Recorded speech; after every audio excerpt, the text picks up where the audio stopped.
following program is rated TV MA-LSV. It contains strong language, sexual situations, violence, and nudity. It is intended only for mature audiences.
All right, Their Soulz on the Barroom Network. You got Zim, you got Tooch.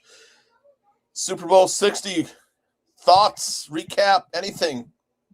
Yeah, that was a game. I mean, oh my God, did we all not see that coming or what?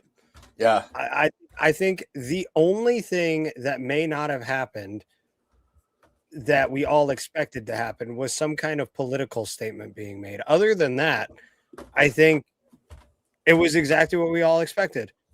Great performance by Green Day to open everything up. Pretty standard affairs after that until the game started. Manhandling of the New England Patriots by the Seahawks. Halftime performance that was vibes, I guess, and nothing else.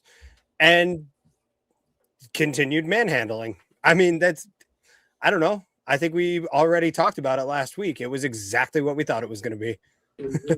Got to bring in my guy here. What's up, guys? Danikin. Sorry, I'm a little bit late. How y'all feeling? We just started. We're talking a little Super Bowl 60. Look, and I asked you guys in the group chat, like, does defense still win championships? Is that a true statement still? Because it sure looked like it on Sunday, man. You know, that's a topic for discussion for a lot of people because the narrative is all of a sudden changed. I woke up, on Monday morning and started listening to some radio, watching some television, and then all the national media, everybody, they're all on defense. And it's like, I've been preaching and screaming about defense for the whole entire year and how important it is. You have to be able to stop somebody at some point in time. And there are teams that can do it, and there are teams that can't do it. Both of these teams were very good defensively. It made for a boring game, but I don't say it was very, very boring in the regard that I don't think New England should have been there. I'm just being honest. I don't think New England was really as good as people thought they were. I don't think Drake May was as good as people thought they were. Everyone said they played an easy schedule too. They did play an easy schedule, and I think it was like the least difficult schedule to get to the Super Bowl or to get to the playoffs in the last 20 some odd years. And then not only that, but even you look at their run through the playoffs. I mean, they played a team that was without Bo Nix, their starting quarterback. You know what I mean?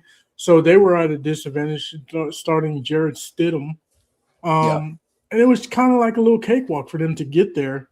And I think anybody that came out of the NFC was going to win that against them,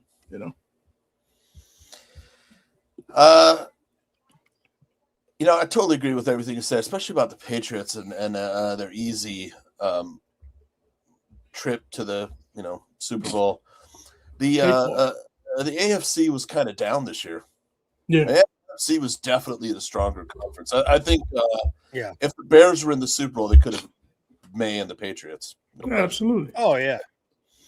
I mean, we talked about it in our group chat that we've got going, Tooch, that probably, 6, if not all 7 of the NFC teams probably would have won the Super Bowl this year had they made it that far. Yeah. Mm-hmm. Like, it really felt like the NFC's game to lose, regardless of who the representative was in that game. The NFC like it's weird because it's overall probably got less star power in it, but weirdly that's made for a more even playing field where all of the teams compete at a similar level, save for the handful of exceptions, that you're going to have every year.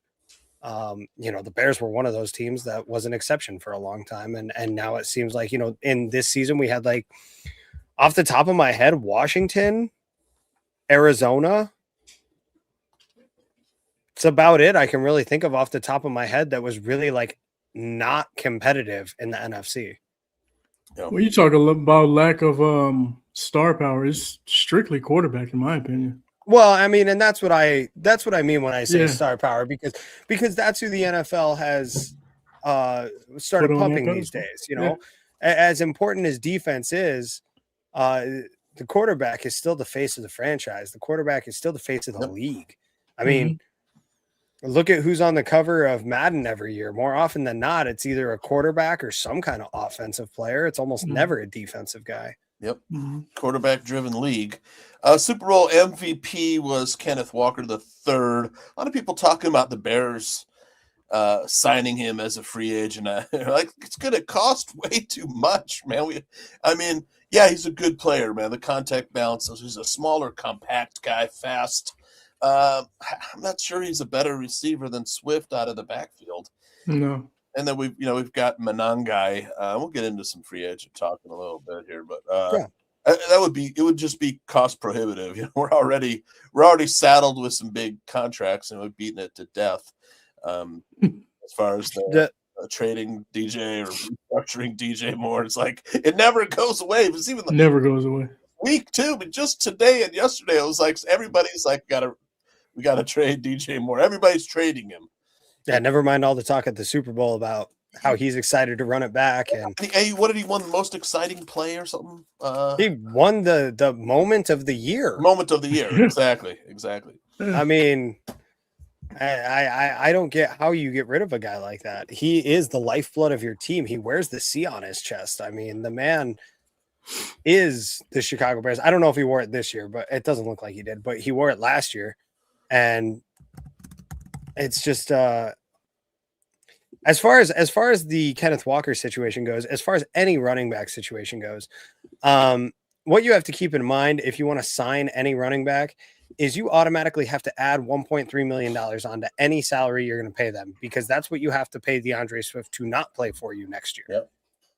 And I don't know that he had a makes career any year. sense. Swift, this was the best year he's ever had in his career. Everybody's ready. 1,300 yards. Over. You gotta remember too that the Bears started off a little bit slow in the run game, right? And everybody was like, "Oh my God!" But in panic mode set in. Yeah. And they start rolling, and things change.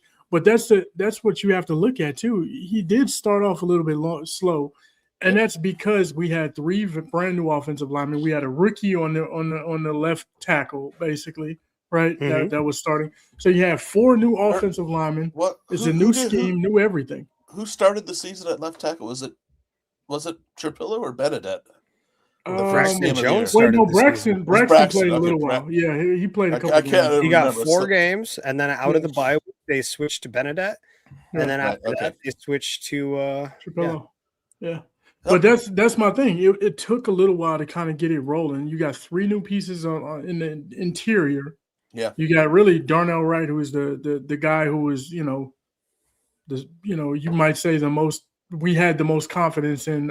I did starting the season, and then of course you had some nice pieces there, but it still took time to gel. That offensive line has to come together. They got to play in unison, right? So they got to learn each other, voices, all that type of stuff. So it took a little while. It's a brand new scheme, brand new coach, brand new system. And with that being the case, it started to take off. And Ben Johnson's told us, just hold on. The run game will be fine, and sure enough, he was absolutely right. So, I think I like DeAndre Swift. I think you let him continue to play that contract out. You got Manangai there, and he's the heir apparent when it's time for Swift to move on. You know what I mean? Because he probably won't get another deal. Let's be real. And because running backs, they age quickly. You know what I mean? That's just Yeah. nature. Oh, yeah. That's the business of the game. Yep. They take a But that's pounding. why you will have to draft another guy, like you drafted a nun guy. Yep. You'll find another guy, and he'll and that's the way running back is. I think nowadays, when they get to that second contract, they might be good for 1, maybe 2 years in that second contract, but most of them want to sign a 4 or 5 year deal, and it's not going to happen. Yeah. It's not going to happen.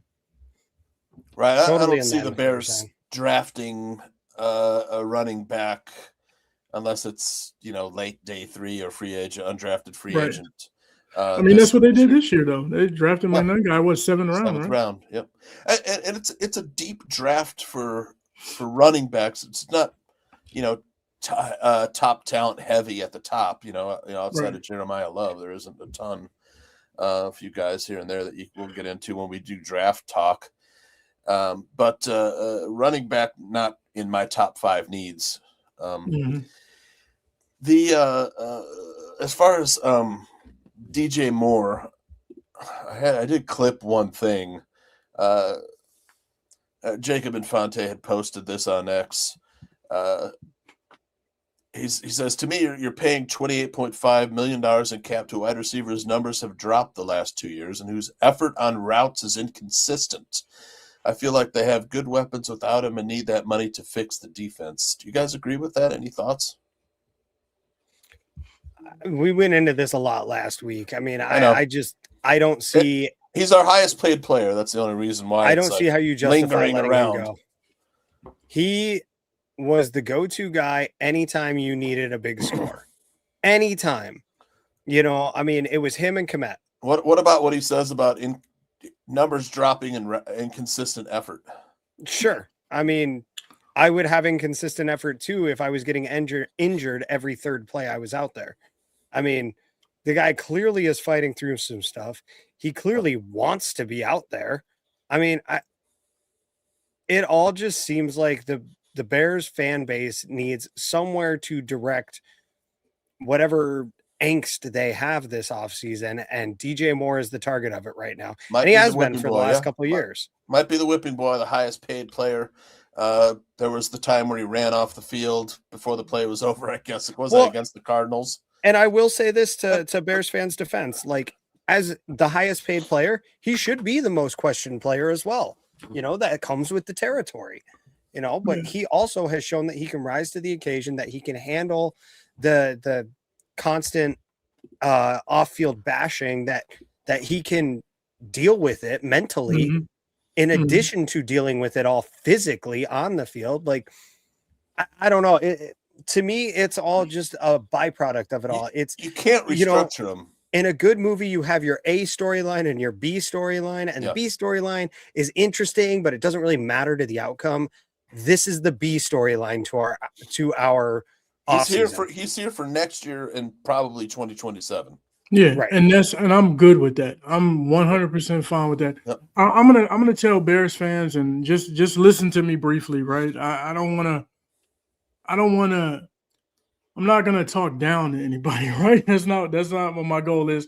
But I gotta be 100% honest, right? Yeah. When we're talking about DJ Moore, we're talking about a guy that's in an offense that has a litany of weapons and talent around him that also need to be fed the ball at certain times. And we understand that Caleb has a wonderful relationship with Rome Odunze, and he's going to throw him the ball quite frequently, right? So when you're comparing, you got Colston Loveland. These are guys that came in his draft class. And let's be real. When you're drafted and you got guys that come in the same draft class, or, they're coming in around the same age as you, you're going to gravitate towards them. You're going to want them guys to do well, and they're going to feed off of each other. That's just the way this thing works, right? And they had that bond last year because they came in together last year as first-round picks. Like all the pictures of Caleb and Rome. I got a ton of them on my computer of Caleb and Rome hanging out. Exactly, and that's just what happens. Well, I mean, from the show, from when we did the show the whole season, I've got a ton. I'm just giving you a hard time. All the images from the season bear their souls. Exactly, but that's so. What I'm getting at is that people have to understand the situation and what it is, right? You got a couple of young guys. You got a guy who is, in the middle of his career. He's been around the block. He's a veteran, right? And they probably don't get along the way these younger guys do. I mean, let's be real. You know what I'm saying? We just got to be honest about it. But at the same time, DJ Moore is a professional. He has been a winner, or he's put up numbers everywhere he's gone, right? Yep. This is his first time having a winning season, and you could tell that he was happy about it. But here's the thing that I'm getting at, right? You want to compare him to these other guys. Oh, he's getting paid $28 million. First of all, that's still several notches down. Mhm. And by the end of this offseason, he'll probably fall from where he is right now at 13 down to about 17, 18, maybe 20, Right? 25. maybe 20. So you're Don't be thinking surprised top to see 20, JSN get a top- nice extension. Oh yeah. That's what I'm saying. So you're thinking maybe top 20. If he's getting top 20 receiver play, I'm fine with it. That's number one. And number two, it's not like a Jackson Smith and Jigba, right? Seattle has him. They have a couple of other talented guys, but they don't have anywhere near the amount of talent that the Well, Bears have at the skill positions, right? And this is So this is with what I that was being going to the bring up case, with you can that. force feed that guy the same way Matt Stafford used to force feed Calvin Johnson, or Tony Romo used to force feed Dez Bryant. You can force feed these guys, and they can put up tons of ridiculous numbers, right? But when you have a situation where you have Colston Loveland, Cole Kmet, DJ Moore, Romo Dunze, Mhm. you know what I'm saying? We got what's my man's name? Luther Burden third. You got Jade Walker. You got all these talented guys. Yeah. The ball's going to get spread around. People just have to understand it for what it is and say, hey, we have an embarrassment of riches, and let's keep it that way, and let's keep moving forward. That's what I want to do. We have an embarrassment of riches at the skill position, and I like it. I enjoy it.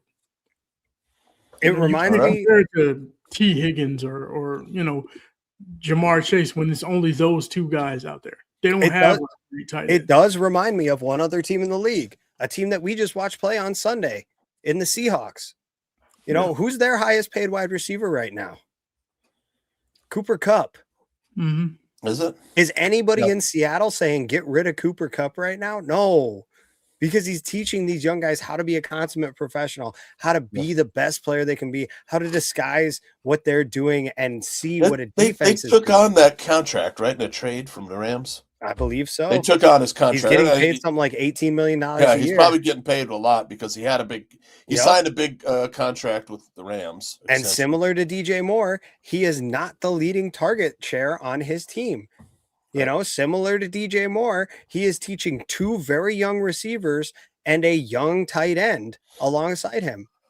To me, like, I think Bears fans should look to Seattle as the example at this point in time as for how you should build this receiver room, because very clearly they have figured something out there and it's working for them. It's working very now. Granted, I don't know that Rome or Luther might be, but I don't know that these guys are at the same level as Jackson Smith and Jigba. I genuinely believe that Luther Burden could be there, but right now he is not. And that is DJ Moore's job, is not just to go be a pass catcher, but also to be a locker room presence, to be a guy for this team. And I don't want to go too much further into this. I think the idea of trading him is ridiculous. I think what are you going to get for him? Well, that's just it. The value you're not getting anything. You're going to get a fourth, maybe. Yeah. What probably you trade him for, and you might have to pick up some of his. Some of his salary. What you can trade for him is peanuts compared to what he brings to your team right now. Right. And let's be real. If you take a DJ Moore out of the offense, that's just one less problem that opposing defenses have to face, right? So they can kind of hone in on maybe Rome. They can hone in on some other guys and kind of take them out of the equation instead of saying, we got to account for DJ Moore because he is a talented dude who puts up numbers wherever he goes. You know what I'm saying? So, Bears fans are never going to be happy. That's one thing I've understood. And they're never going to be happy. And they're always going to be looking to get rid of, cut, fire, do something to somebody, no matter what the case may be. Yes. All right. I know the chat room is, is looking for another target. They want to talk about another target. Let me just load up my file here. There ain't a lot of room on here.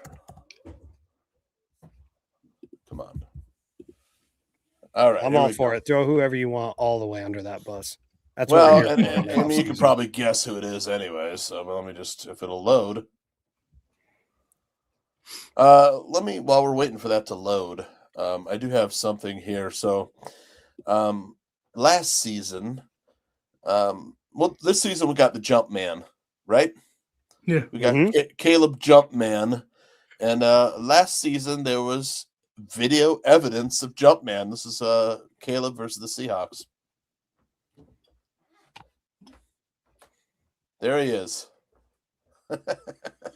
Called back on was it? Illegal man downfield or something like that. Yeah, we had evidence. We had evidence that was what he was gonna be, Danikin. That's it. That's it. You knew what time it was. All right, the target of a lot of people's. All right. Tremaine, everybody's got Tremaine getting cut. He's 27 years old, but he's got a lot of wear on the tires for 27. Man. Right. He's been in the league 7 years now. He came in very young. Yeah, he came in at 20. 2021. Yep. NFL bloodlines. His dad was a tight end with the Patriots, I believe. Farrell Edmonds. Mm-hmm. Might have been before. Got a brother in the league too. We got a brother in the league as well. Pittsburgh, I think. I think he probably is a cap casualty, this season. And to be honest, one of my wishes for the Bears this offseason, we have to get faster in our back seven. We got a little exposed towards the end of the season with in coverage, not being able to keep up with the speedier guys.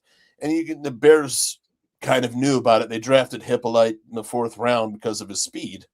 It didn't work out because he wasn't understanding the defensive system for it. He couldn't get on the field, couldn't get on the active the 53 for game day. But this year off season, I expect the Bears to cut ties. You can't cut TJ because it's just not cost effective. TJ's got a great deal too. I love his deal. TJ's got a deal. TJ is not the fastest anymore either, but he's processing. He knows where to be. Be in the right place. That covers up his lack of physical speed. His mental speed is fast. I expect the Bears to get faster at linebacker. What do you guys think? Yeah, DeMarco Jackson makes too much sense not to bring back with the way he played in this system and the value you can probably get for him. In addition to the fact that this is a decent draft class for linebackers. Like, it's not going to blow anybody out of the water, but there's a lot of potential depth, potential value. And you also grabbed Ruben Hippolyte specifically because of his speed. If you're going to develop him, you don't get a whole lot of time to do that, unfortunately. So this is probably the year where you start putting him on the field more. Yeah, I mean, well, I'll be honest with you. Ruben Hippolyte, I love his speed and things like that, but he doesn't just get on the field just because. You know what I mean? It's time. No, you're definitely right. You gotta earn that. So, and I think Ben Johnson is probably one of the better coaches at doing that, making guys earn their pay and stay locked in. So I'm with that. I think he's going to do a good job of that. Tremaine Edmonds is a different animal, right? When you think about this. He's never been, that's the thing that I look at a lot of times. He's never been. Bears want him to be the Mike Singletary. They want him to be Brian Urlacher. You know what I mean? Same thing with Montez Sweat. They want him to be Julius Peppers. They want him to be, Richard Dent. They want him to be, just this dominant force on the football field. And a lot of times these two guys, the Bears were able to get them into the fold because they're second tier. They're not that type of player, right? So I never expected it. So people were saying, but at the time, the Bears have to sign guys and they have to do things to get trades because we were so poor. We were so bad. We're a poverty franchise. Who's going to want to come sign? So you got to get second tier guys, right? 100%. But you're signing these guys, and you sign the guys, and they serve their purpose at this point in time. So that's what, I'm trying to spin it to a positive here a little bit, even though we're not happy with the production or whatever you want to call it from Tremaine Edmonds. But he's never been a dominant middle linebacker. That's not what he's going to be in his career. He's going to be a solid guy. He's going to make some plays. Yep. He's going to be long. He can be agile. He can be, athletic in that way. But it is what it is. You got to understand the game of football and just not expect the guys, just because Montez Sweat got a $100 million contract or whatever it is, he's going to go out there and get 15 to 17 sacks. That's not his game. It's never been his game. Montez, when you look back, he had a fantastic season. Danikin played all 17 games, 10 sacks. And they're not happy with that. For loss. Yeah, fans aren't happy with it. I think it's a great season. It is. It's a fantastic season, It man. is a good season. It's just that they want him to be Myles Garrett, though. But is it a $20 million? There's only one Myles Garrett, That's the question. That's what they want, though. That's what they want. Is he worth how much is his contract? 25 mil? Yeah. What's his cap hit next year? 25, I think it's 24 and a half, if I remember right. Right. And for your top edge defensive end player, that's about right. 2026 cap hit is 25.85, 294. Yep, so about 26 million. Yeah. About 25.1. Yeah. A good chunk of the cap. But I mean, he produced, he earned his contract. In my opinion. Now Dio Dengbo was about 15-16 million, right? Mm-hmm. Cap hit next year. So. Now, the Bears were counting on a bigger year from Dio. Didn't work out. How many games did he end up playing? Do you know? He was injured in the Bengals game, I think. He was injured against the Bengals, I want to say. So what was that, week 7? I think so. Let me go back and look here. Once again, man, it's you know what I mean? You got a lot of things going on here. You definitely want more production from him. You know what I mean? You definitely do. He started off the season, in my opinion, pretty good. The first 2 or 3 games, he was kind of playing well. You know what I mean? Setting the edge pretty decently. And it's not all sacks, man. It's pressures. It's the ability to speed up the quarterback. It's a lot of different things that go into playing edge or defensive end. Being able to be, serviceable in the run game, man. I don't want somebody that's just terrible against the run, but a one-trick pony out there. So it's hard. These guys are hard to find, man. We're to find a guy that's going to get you 15 to 17 sacks a season is difficult, man. It's difficult. Yep. All right. Let me just move on. If you get really desperate for space, I mean, you can cut him, but I just don't see a world where it happens. You take on $8 million in dead cap space and free up 17. And it doesn't seem like it makes a whole lot of sense to do that. Mm-hmm. And again, this whole DJ Moore conversation, I'm just looking through the spot track here. Unless you find somebody to take his entire contract, like it's not as good as y'all think it is. For who? No, DJ they're Moore. going to have to eat. If they trade him, they're going to have to eat some of that money. Yeah, they're going to have to essentially pay him to go away. You know what I mean? And that's not the type of player that you pay to go away. You pay a guy who's really washed up to go away. Right. I think DJ Moore is washed up like that. No, there's lots of moves that they can make. I mean, I'm looking at this right now. And I mean, Joe Tooney, Dio Adangbo. Dio's probably not one you do, but Joe Tooney's a guy you don't mind restructuring because he's going to be good. Jonah Jackson's another one. Grady Jarrett, you don't restructure because, again, it keeps him on your books. Tremaine Edmonds, you probably just cut because it gives you $15 million, so on and so forth. There's all these guys on the roster where you have to look at this from a logistics standpoint. Like if you guys, you can't restructure DJ's contract. You guys, generally speaking, kicking the can down the road, Tony. Right.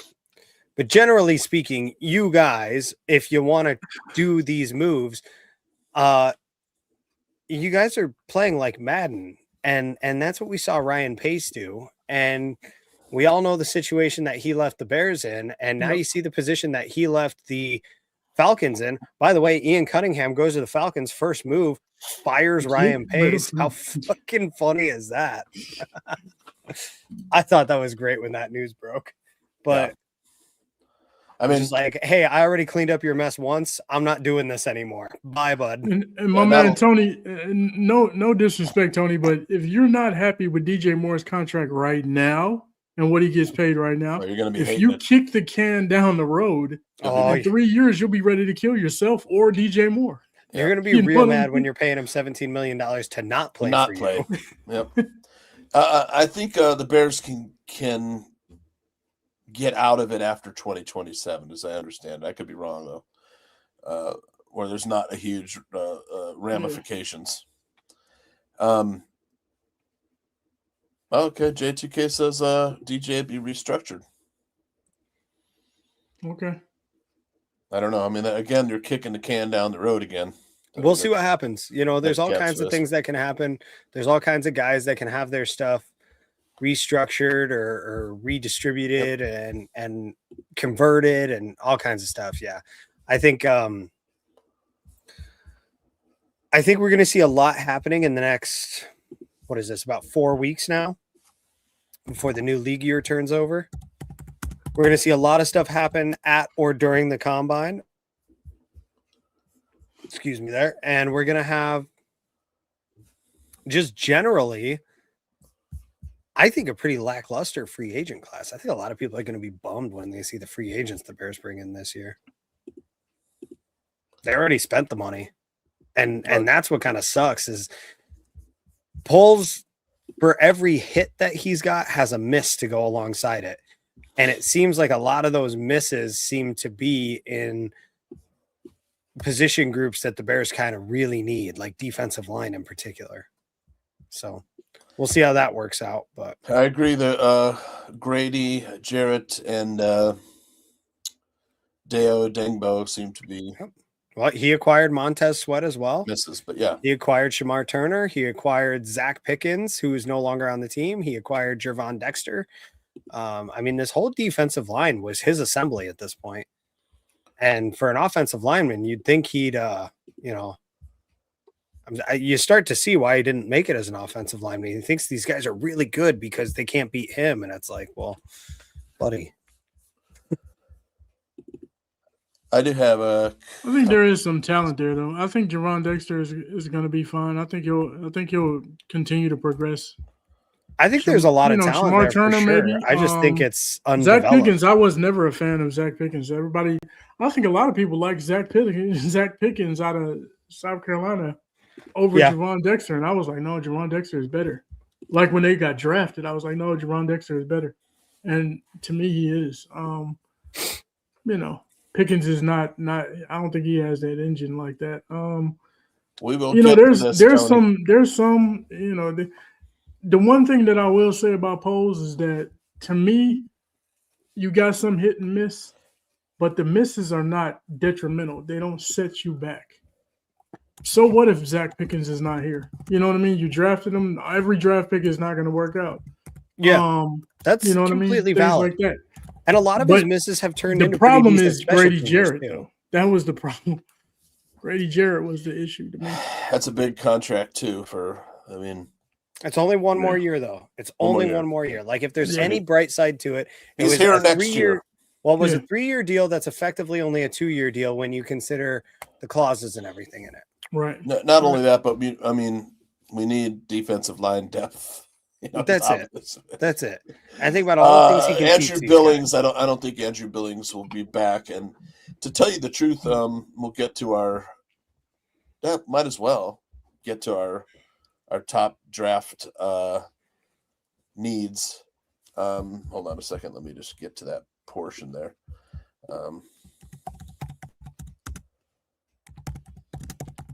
I'll get mine out here because it will bring up an interesting conversation. Check the chat Danikin. All right. Banners, Tooches. I'll start with Zim. Go ahead, Sure. Zim. Your top 5 Bears draft needs. We pretty much all had defensive tackle. Yeah, defensive tackle is either 1 or 2, depending on what happens in free agency, right? And knowing the way that Poles attacks free agency, he likes to address needs through free agency and then supplement the roster through the draft, right? So with that said, number 1 was defensive tackle. Guy I like, I mean, it's Caleb Banks out of Florida. Yep. He compares straight out of college. He's already pretty much Jervon Dexter. Like, to have 2 of those guys in the middle and one of them's 3 years less experience in the league and can only develop further from there, and another guy, you know, being pushed by someone like that, I think they'll both grow and develop a lot being side by side with one another. I haven't looked a whole lot deeper into the draft than that so far. I've kind of found my guys that I like at each position and like zeroed in on them and haven't done a whole lot else from there. I think number we have 2, the same 5, you and I, but it just in different just orders. in different orders, I think. Yeah. Yep. Number 2 is safety, mainly because they just don't have anybody under contract. You can't expect to go out and just sign 4 safeties and be in an okay cap situation. Like, I think maybe there's a good chance that they bring Jonathan Owens back. I think Elijah Hicks is as good as gone. He's a guy who's started on and off for the Bears, you know, sort of their swing safety, so to say. I think he gets an opportunity somewhere else to prove that he can be a starter. And I think that it's well-deserved. I think that Elijah Hicks is a guy like DeAndre Houston Carson, who was a contributor for the Bears for a long time and then wound up to be a big contributor somewhere else, or Danielle Manning, another guy who was a big contributor for the Bears, got his opportunity somewhere else and went on to be a contributor. You know, a starting contributor, that is. And then in addition to that, I mean, I think they're going to bring Kevin Byard back, but that's going to cost you money. I don't know if they're going to bring Jaquan Brisker back. I think Brisker might be too expensive for them at this point, and that's okay. Brisker also doesn't really necessarily fit Dennis Allen's system. He fits that typical box safety role that you like to see from a strong safety. Like, he might have success somewhere like Kansas City. I think would be an amazing spot for him to go. Arizona, I think, would be a good spot for him to go. Unfortunately, they're not on the upswing, so he might not want to go there. I think Denver, if they had a interest in bringing him in, you know, as kind of a missing piece on that defense to make a Super Bowl run, I think he'd be a great fit there too. So I think Brisker's going to have a lot of interest around the league. Baltimore is another one that I think might like him too. But yeah, I think he's going to have a lot of interest from around the league, and it's just going to drive the price tag too high for the Bears. So that's why you're going to end up having to draft the safety. And the Bears have historically done it well, and Ryan Poles has even done it well in his time. So not to drag on too much longer with it, but number 3 is linebacker. I really like Kyle Lewis out of Pittsburgh. Just somebody, if you're interested in, I think he's worth taking a look at. He is very fast. Could you see the Bears taking a linebacker in the first round if a guy like Sonny Styles or CJ Allen were there? Nope. Danikin? Hey, you know what? I'm a believer. I mean, these are impact defenders. Take best available. That's exactly. what I believe. Exactly. I believe My take thing blue is chip. If you have a chance to get a blue chip player or he's the best available, you take him no matter what, because all you're doing is stacking on top of your roster. Now, of course, you have needs that you want to address, but hey, man, if a guy is there and he's the best available or he's a blue chip, I'll take him. All right. I mean, and that's valid. It's totally valid. I would have never guessed that the Bears took Luther Burden last year. 3-down coverage stud can rush, make the calls on the field, be a locker room leader. I mean, you have to consider it. Yeah. Right. I haven't seen no, that's fair. I mean, sorry if you'd asked all of us on the show last year, Luther Burden's available at 39 and all the running backs you like are gone. Do you draft him? I think almost all of us say, probably trade down. They don't really need a receiver. And now we've learned, like, that's not the way Poles is going to do this thing. So that's fair. If a Sonny Styles falls. Or Ben Johnson. That could have been Ben Johnson. I want. That's true, too. That's true, too. These guys together are psychopaths in the best way possible. So number 4, edge rusher, for obvious reasons. number 5 left tackle because of the Trapillo injury. Not that I don't have faith in Theo Benedette, but I don't think Ryan Poles has gone a draft yet without drafting an offensive lineman. So he's going to keep it up. He's going to address the left tackle position, I think. So I not only consider it a need, but it's more or less a prediction of what he will actually pick in the draft. You have a edge rusher at 4. Correct. I think, I mean, I'm not knocking it. I'm just saying I think you could possibly be correct, because I think the Bears think a little bit more of their personnel than we do. They still expect Deo back next year. They expect Austin Booker to take another step. Man, Austin Booker was terrorizing quarterbacks at the end of last season. So I mean, they might not value that position as much as Bears fans do in the draft. But go ahead. Yeah, no, I mean it's a simple, like I talked about it a lot of last offseason. Like, don't overthink it. Don't overthink it with Ryan Poles. And it's really that easy. If he's already spent a bunch of money at a position, I promise you he's not looking at it anymore. Why? He spent the money. He expects results for that money. And if he doesn't get results for that money, he's either going to cut, trade, or manipulate his way into getting it there. So at this point in time, edge rusher is very low on their list. I also want to point out running back is not on this list. A position that a lot of Bears fans wanted them to do more about last offseason than what they did. And I was banging the table from the draft that no, they've got Roshan Johnson. They have DeAndre Swift.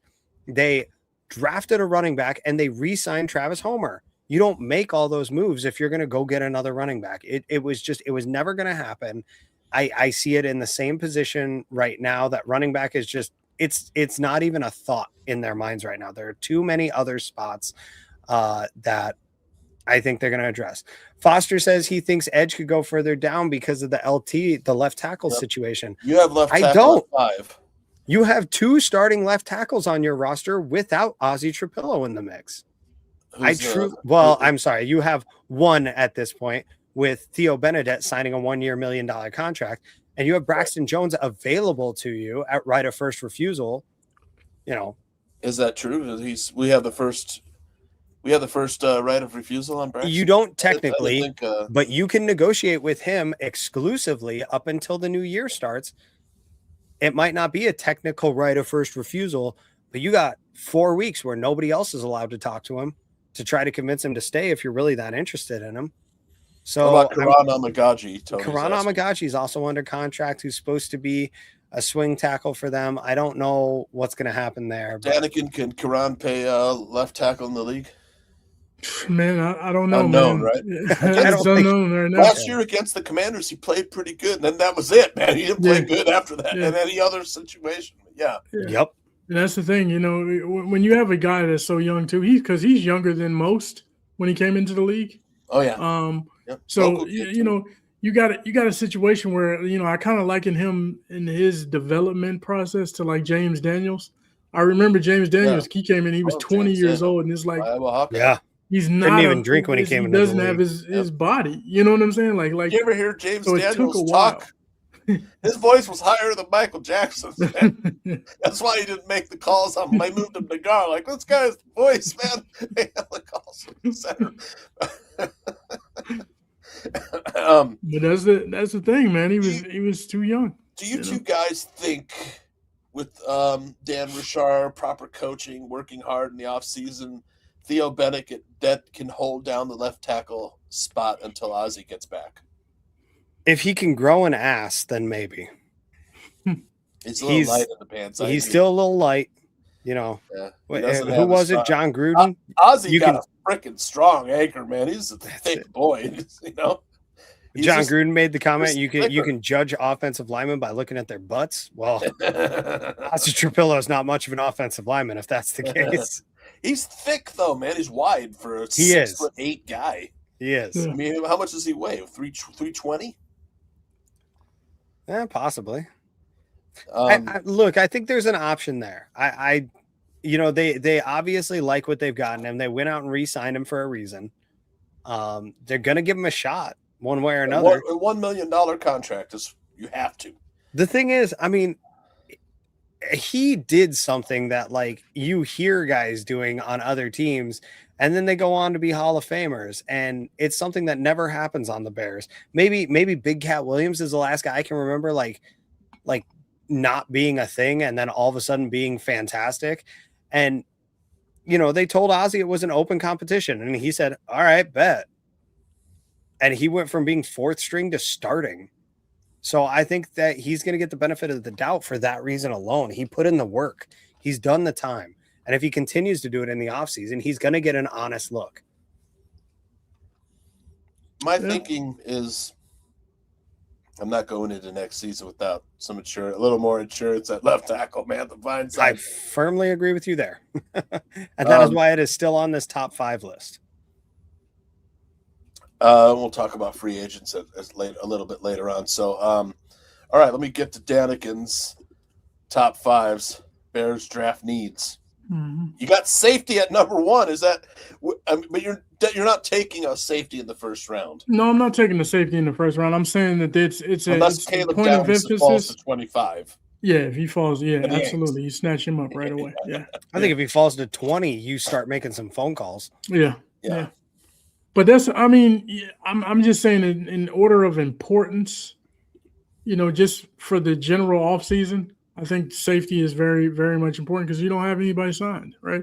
And, I like Jaquan Brisker. I like what he did in the last game, too. I mean, he left on a high note, you know what I mean? This best game as a Bear.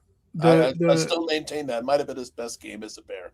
The concussions scare me, man, because at any given time, another one of those, and it could be the end, or, you know what I mean? They could say, hey, you don't need to play no more. You know what I mean? Those are the types of things that you got to worry about when it comes to concussion. So sometimes he has a habit of saying the wrong thing in public, he does. Team secrets or whatever. But he can play. Yeah, and he can play, but he's like a kamikaze out there too. You know what I mean? Because he's going to throw himself into the mix, and he plays head on fire. You know what I mean? So Spotrac has him over $10 million a season. I just don't think the Bears are going to look for. They're going to look for more of a bargain, or at least someone that's a little higher, a little more top end speed. You got to figure out what you're going to do with Kevin Byard. You know what I mean? Are you going to sign him back? You're going to sign him back. You're going to sign him back. I mean, I don't know, man. I don't know. I don't know. Because he's going to demand top dollar too. This is probably his last contract, so he's going to look to get paid pretty decently, handsomely. He's going to try to get paid enough. He's going to try to go to the Super Bowl. He's going to be 32. He's projected. Yeah, okay, so here's my thing. 7.5. Do you think? You know what I mean? Is he for certain that the Bears are Super Bowl contenders? That's the only way he takes a pay cut. If you're in a situation where you don't know if you're going to be able to, like you take a pay cut for a surefire chance to get to the Super Bowl, are the Bears at that point in time yet? I don't think so. You look him dead in the eye and you say, do you believe in Caleb Williams? Do you believe in Ben Johnson? If the answer is yes, sign this contract. Tell me a man who's been in that locker room doesn't sign that contract. I don't know. I don't think it's that easy, man. Not you know what I mean. When we're talking about guys that they have a limited time. You know what I mean, to get really good money. But we're also coming off a Super Bowl week where the Bears were just as much a buzz of that media circus as the two teams that were playing in the Super Bowl, for the reason of, one, they were everybody's favorite story this year, and two, it's become very obvious that they have the quarterback and the head coach right. Their window is officially open. I'm not arguing that. I'm not arguing that at all. I'm just saying, just honestly, what are the Bears going to be willing to give him? You know what I mean? Because we could say, does he take a pay cut? But is the pay cut that the Bears want him to take, is it going to be too much of a pay cut? Because if you're sitting here and you're saying, okay, we're in tight situation when it comes to money, and we got to save money and pinch here and pinch there. The easiest position to pinch from is safety, because you don't pay safeties a ton of money anymore in the NFL. Yeah. So if he's already, you're already one of the lower paid positional players in football, how much of a pay cut are you willing to take at that point? They're like running backs. You see what I'm saying? Safety is the running back of the defense. I don't know how much you're willing to take as at far that as point. pay. As far as pay, I feel like he does want to be there. You know what I mean? And he said that and things like that. He likes the city and all of that stuff and likes the coaching staff. But like I said, man, you're already one of the lower positional players. You know what I mean? You know, as far as it comes to pay, you know. He's right now. He'll be 33 at the start of next season. Is that what they're projecting? 7 million? 7.8 million. So 7.8 is the projection. 7.4 last season with the Bears. I don't think he's as valuable to other teams as he is to the Bears. The best deal he's going to get is with the Bears. That's fair. I know Foster says, yeah, he's going to get a night. He won't get as much with the Bear with another team as he'd get with the Bears. Yeah. What do you sign him for? Do you sign him for 3 years? Out after 2? I think you give him 2 years. 2 years, yep. You give him 2 years, $12 million, 9 guaranteed. Yep. Does he take it? That's the real 6. question. So he's taking a pay cut? He's taking a pay cut for sure. But he's getting 2 years. But he's getting 2 years. He's getting 9 guaranteed. Yep. I mean, I'm just throwing numbers out there. It's better than a 1 year 7.8, you know? I mean, your other option is to give him a 3 year, 20 million, 14 guaranteed. You know, if it's between those two options. Yeah, he's not. See, this is the thing. Okay, so you say 2 years, 12 million, Mm-hmm. Yep. 6 million per year, right? Well, he'll you get take like taxes out. 8 million the first year, 4 million. No, hold on. You take the taxes out. I mean, these are things that you got to factor in when you say you want a guy to take a pay cut. You when you say you want a guy to take a pay cut, okay, now you take the taxes out. The agent got to get his cut. You know what I'm saying? You look at paying him what, $5 million? That 6 million drops down dramatically. He might get 3.5 at that point, right? Right. You're talking $5 million over the 2 years. You so know that you're talking about 2 years, sure yeah. So and that's fair. I mean, it's legitimately a point of emphasis for some of these guys, especially being in Illinois, one of the more heavily taxed states in the NFL.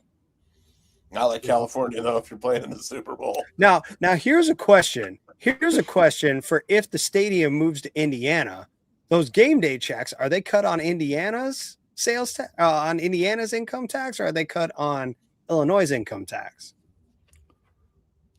No, it'd probably might affect things. It would depending on where the headquarters is located, because the headquarters will probably still be in Chicago. So wherever their physical headquarters or address is, because it's like but your income tax is based on where you live, is based on where you earn your money, not on where your company is headquartered. Well, I mean, what about people that travel? Yeah, that's fair. I don't know how that works. You know what I mean? I go down and I travel and go out of state for work all the time. So you know what I mean? It's not. Yeah, you're right. You know? So it's wherever the home office is going to be located. If it's 1920 football, you know what I mean? That's what it is. You got edge rusher number 2. I think we all agree that the Bears pass rush needs some juice. Yeah, and that's why I put it on there. I mean, I like some of the pieces that the Bears have. Like I like Montez Sweat. I'm not as hard as him as everybody else is. But I do understand that we need some bodies there. We need a body there. We need somebody that's, you know what I mean? And yeah, I like what Austin Booker is able to do and what he's done, but he hasn't shown me enough to say, okay, he's going to be the guy. You know what I mean? Dio hasn't shown me enough to say he's going to be the guy. So until I find out that we have a guy, that's a point of need for me, because that you have to be able to get to the quarterback. What would you say Austin Booker needs to work on the offseason? Power rushing. I think he has to be more physical. And he was physical for a lighter guy. He knocked some guys on their ass.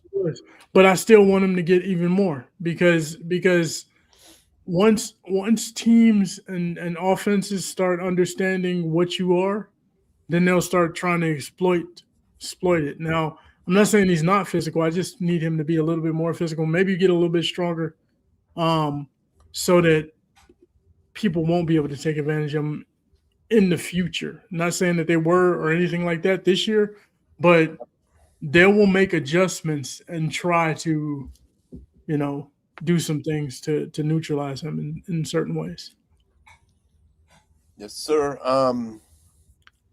You got defensive tackle. Yeah. Defensive interior of the line. That might, and these are interchangeable to me. Defensive edge and interior line are kind of interchangeable because, I think we are desperate need of somebody up front. I think we really need, people talk about 3 techs, they talk about this, they talk about that, and the football community as a whole, in my opinion, has been spoiled by Aaron Donald. Yep. You know what I mean? And what he's able to do. That's why because ideally, from the defensive tackle position, you don't get guys getting 10, 12, 13, 14 sacks in the season. You don't get them, that type of dominating. You know what I mean? So when people see Aaron Donald do that, it's like, okay, well, why can't my guy do it? Why can't my guy do it? And it's just not. I mean, there's a handful of guys that have played the defensive tackle position that really shine like that. John Randall, him, Aaron Donald, and Danikin Suh. You know what I mean? Some of those guys, but they usually have a 2 to 3 year window where they're really dominant and then they fall completely off because you cannot sustain that type of dominance from that position on the football field. It's so much wear on your body to be that big and that athletic. I mean, the human body is just not made to handle that. And it's what made guys like Danikin Suh, what made guys like Aaron Donald, made guys like a younger Grady Jarrett such freak athletes. And it's so uncommon. Yeah. But you need a solid force up front though. Andrew I don't need him. Is probably gone. Yeah, he's gone. I mean, you need the nose tackle. Yeah, you need a bigger guy up front, I believe. For the short yardage goal line. There's a young guy on the Patriots. Well, younger. He's probably going to be 30 this year. Now that I think about it, but there's this guy on the Patriots. I think who'd be great for the Bears if only they had him in the building. Kyrus Tonga. Yeah, it was on the Bears. I don't want the Bears to get a guy that's a one-trick pony though. Once again, I want a guy that can play more than first and second down. Right. Well, that's where I like Andrew Billings is he's not going to come in there and it's just strictly to clog the middle. I want a guy you can find a guy that's serviceable, that can get a push up the middle, but is also very decent at stopping and running, a big body. Right. So that's what I want the Bears to try to find that you might say diamond in the rough in that regard. I don't get me a guy that's Andrew Billings 2.0. I don't want a guy that's just going to work on first down and then come directly out of the game. That's not. And I agree. That's what I was going to say. If you can find that big nose tackle that's just going to stack and shed or hold a double team point and maybe have some pass rush juice like what's the guy's name that we took Darnell Wright instead of? Jalen Carter. But better. And a lot of people like a Caleb Banks or Peter Woods or whoever in the draft, if one of those guys is there, I think a guy like Leonard Williams or something like that. Yeah, Leonard Williams, big Leonard Williams. Yeah, another one. He's on the Seahawks, right? Right. The defensive tackle position depth, at least wise, we don't have that big defensive tackle, that big beef. It's kind of going that way in the NFL. I know, like you said, we were spoiled by Aaron Donald. And there are some lighter guys in this draft too that are going to play that quick first step 3 tech, that are in there. But there's also the Jalen Carters and Kenneth Grants that Grant started to come along second half of the season for the Dolphins. Someone asks in the chat room, do you guys like Grady Jarrett? We like Grady. I mean, he's what, 6'1", 290? Yeah. He's undersized, man. He's undersized. He doesn't play he plays the run good for a small guy like that, but he's not. Dan, he's the locker room president. He's here. The hard part with Jarrett is he played in an era with a guy named Aaron Donald in the same conference, where he would have been a perennial Pro Bowler and or All Pro had Aaron Donald not been there. I mean, he was always the number 2 to Aaron Donald's number 1. And so he gets overlooked a whole lot because of that. The experience the guy brings, he's played in a Super Bowl. He's come close to leading the league in sacks from the interior D-line position. Mm-hmm. He knows what he's doing there. He's competed with the best of the best. He's seen 1-year washouts with, they had that safety, Keanu Neal, and that linebacker. I keep wanting to say Devin Bush. That's not his name. He was number 45. Dion. Is he still in the league, Keanu Neal? I don't think so. Yeah, he was a thumper, man. He was mean for like 3 years, and then he just burned out. Dion White, is that the other guy I was thinking of down there? Thumpers like Denzel Perryman on the Chargers, man. That's it. And he's played. Draft him because when he hits, man, I was like, "How you can hear the That's it. But he's got all that experience and all these guys that he's been around that he can really, help all these guys work with their skill sets and their abilities to be like, hey man, I've watched guys burn out doing this. Like, and on top of it, he's got his own skill set and his own abilities that he can apply to the game situations. I mean, when he was healthy, he was taking on double teams like nobody's business. He just wasn't healthy most of the year, and that's part of what happens as these guys get older. The chat room's not happy with the Grady Jarrett signing. Well, they don't know ball. I don't know what to do. I guess. All right, left tackle, Danikin, you got a number 4, and I agree, man. I think if one, it's a good draft for tackles and left tackle. Mm-hmm. There's a lot of quality depth you can find from first, second day, even early third day guys, but. Again, it is so hard for a rookie left tackle to come in and hold it down. That's why we're so fortunate with Ozzie, and that's why the injury is so devastating it definitely doesn't help the window get open anymore. Our Super Bowl window actually kind of closes a little bit because the Bears were counting on that low salary for left tackle, and now we might have to draft somebody or sign somebody. And I do have a guy who the Bears could sign as a stopgap. Cam Robinson played for the Browns played. Don't hate that move at all. Left tackle. Going to cost you about $13 million. But it's a left tackle. That's a bargain for a left tackle, guys. Mm-hmm. He's slightly below league average. He's 30. He'll turn 31 during the season. Came from Alabama, great school for offensive linemen. 6'6", 335. He's got the anchor. Ben Johnson likes left tackles that you don't have to give a lot of help to. Mm-hmm. This would be a good stopgap in case Ozzie might not come back until late season. He might not even come back next year. That is a rough injury to come back from. Braxton Jones had an injury. He was not himself at the start of last season. We saw the first. We can't go into next season with Theo Benedict, Joe Thuney as our plan. Yeah. So this is a guy you could get for $13 million. I expect the Bears to at least kick the tires on a Cam Robinson. I think you have to do your due diligence with that position.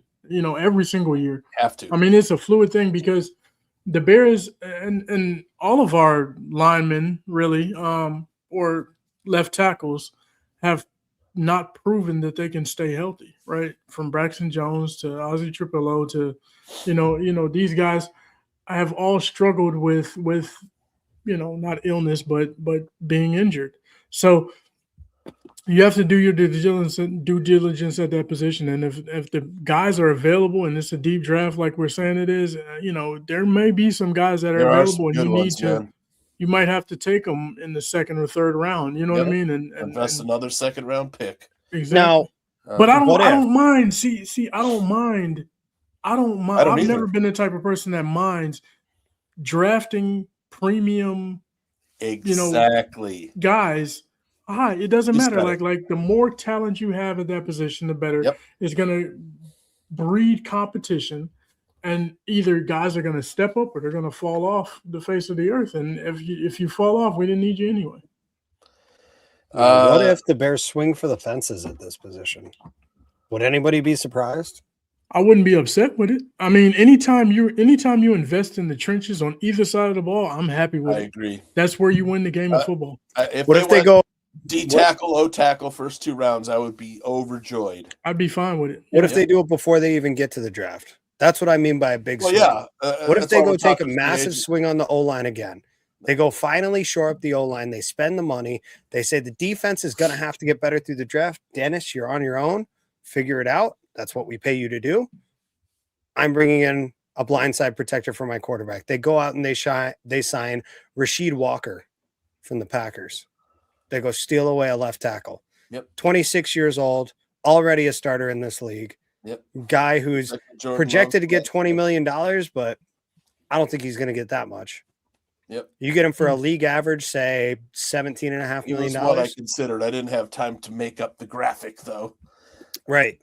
But and yeah, Foster brings up a good point. You're not sure that Ozzy will ever be the same player again.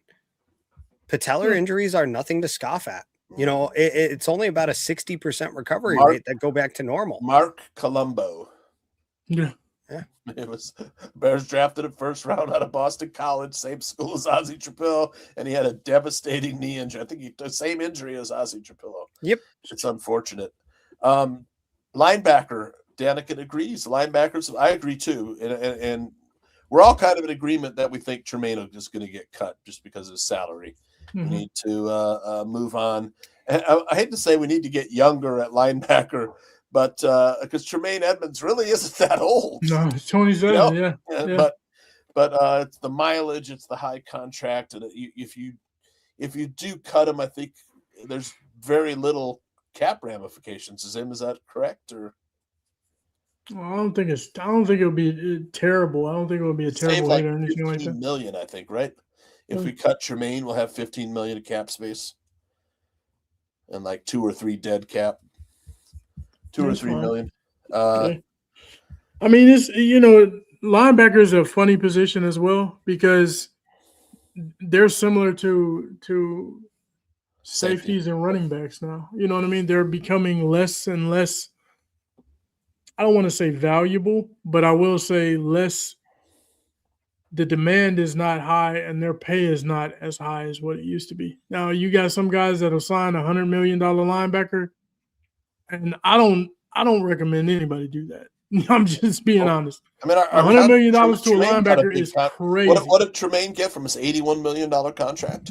Was it 80? I don't think it was that much. Something like that, wasn't it? What was his contract, Zim? I'm gonna have to look. I don't know off the top of my head. 81 million. I think basically they got Tremaine Edmonds and TJ Edwards for the same price that they would have got Roquan Smith. Correct. Right. A little less. So actually. I was fine with that because I'm like, Roquan is not at middle linebacker. He's not going to dominate a game so much so that, you know what I'm saying? Like I don't think we missed Roquan that much. I'm just being honest.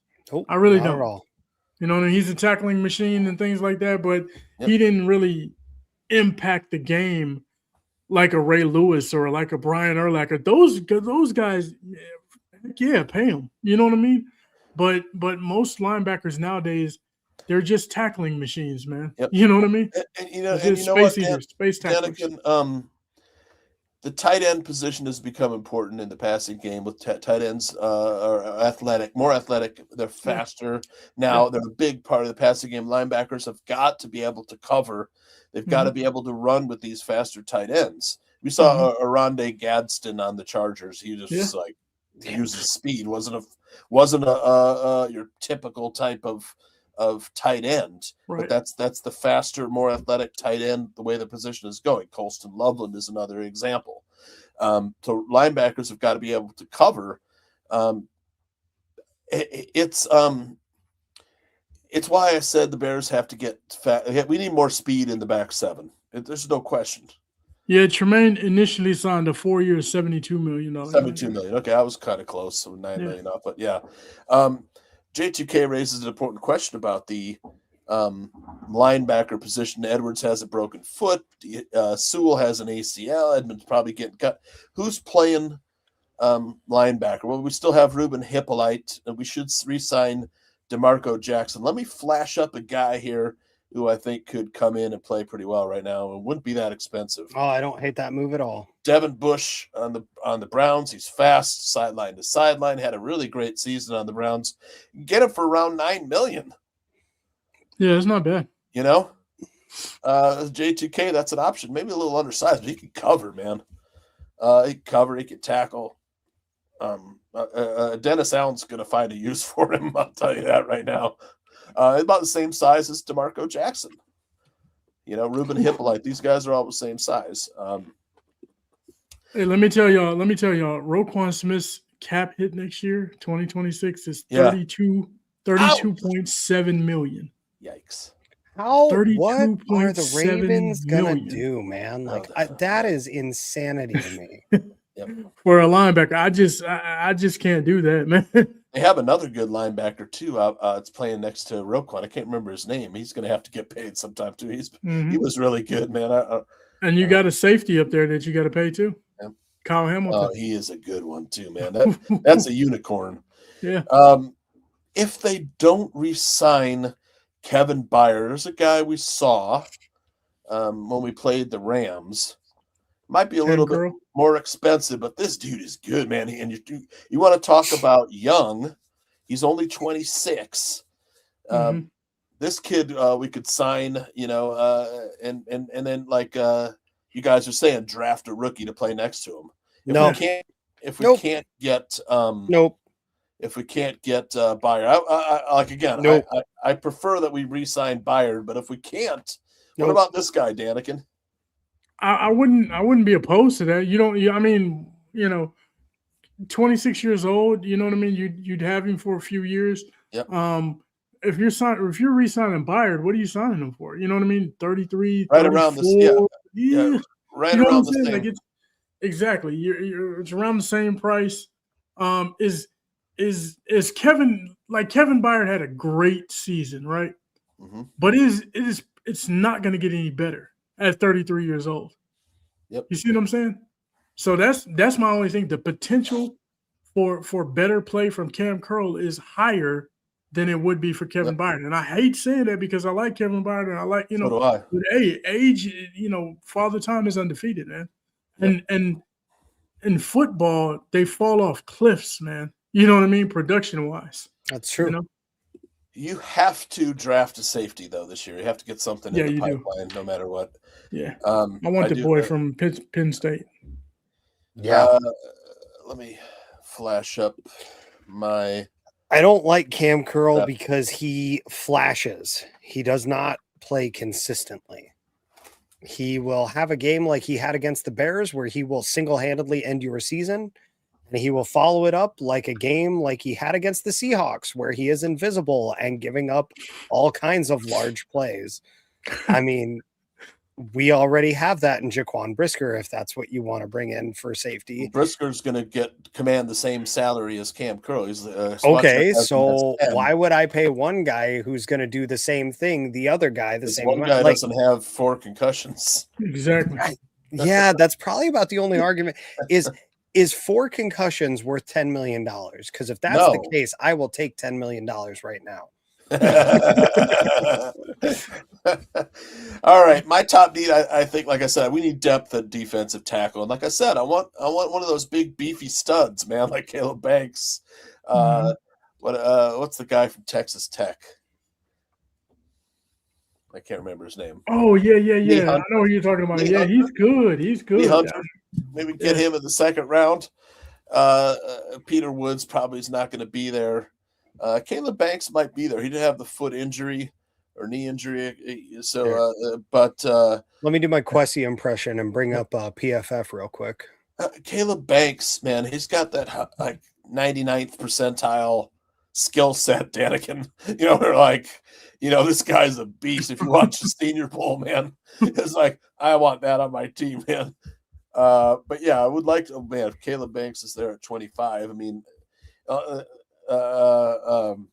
Lee Hunter. Thank you, J2K. Thank you, Pilgrim. Yeah, Lee Hunter might not be there in the second round, but I mean, PFF has him as the 26th best player in this draft. Yeah, well, where are the Bears drafting? Well, 25. So if you take him in the first round, right in our lane. Well, and you've got to imagine everybody on the list automatically goes down 2 spots because of quarterbacks, right? Yeah. All right. So defensive tackle. Well, you said who are you talking about? Lee Hunter there? Lee Hunter. Yeah, he won't make it to the second round, but I have They got him. A lot of people got him going 24 to Jacksonville this year. Okay. Or no, not to Jacksonville, but to Cleveland. I know Caden McDonald is another one that some people have going to the Bears. My heart goes out to anybody drafted by Cleveland this year. Ohio State defensive tackle. I got pass rusher, but like I said, the Bears may not value this position as highly as Bears fans. If we're looking for a cheap alternative, maybe in free agency, so we don't have to invest a high pick on pass rusher. What about this guy? We saw him against the Bears. He's got the length. He's got the size. Maybe get him for around $6 million a year. Could add some quality depth to the pass rush. He's a Packer though. Yeah, that's hard. No, go ahead. But at $6 million a year, man, that's a pretty good bargain, man. Yeah, that's not bad at all. Do you like him that much better than the guys you've already got in the building at that price tag? That's my big thing. We definitely need some depth there. I understand that, and I'm not arguing that. It's more so just if I could go draft somebody in the 5th round or sign this guy for $6 million, like what do you? It offers you flexibility in the draft. It does, and that's totally valid. And having flexibility. In fact, last year when we signed all those offensive linemen, free agency and traded for him. I mean, Poles could then he wasn't stuck or bound to drafting an offensive line, spending picks on offensive linemen. He got his guy Trapillo, and later on took Newman. Well, and I mean even by signing somebody like Zacchaeus, it afforded him the opportunity to draft Burden because he was just. You can truly go best player available when you do that. And that's something that I was talking about earlier, where like, as long as you patch the holes in free agency, maybe that $6 million isn't bad. I personally feel like they'll go even cheaper than that just based on what's already on the roster. But that's just the way I feel about the way this roster is constructed right now. I think that more likely than not, Poles is going to do his hole patching as cheaply as possible this year. I think Trey Hendrickson, completely out of the question. I'll let Zim answer this question. Where's the money coming from? And that's exactly it. You have to restructure some contracts. Future. Yeah, exactly. You have to restructure. You have to you got to potentially add void years. You're going to cut Tremaine Edmonds, and then there's sign DeMarco Jackson back. Where's this website? You're going to restructure Joe Tooney. Maybe restructure Cole Kmet. I don't mind restructuring Cole Kmet. I don't think he will want to. He doesn't have any reason to restructure with the Bears unless you don't mind Cole Kmet being here an extra couple of years. And I don't. That's just it. I mean, if you're committed to Cole's a big part of the offense. You need 2 tight ends. You extend Cole an extra year or 2, give him the signing bonus.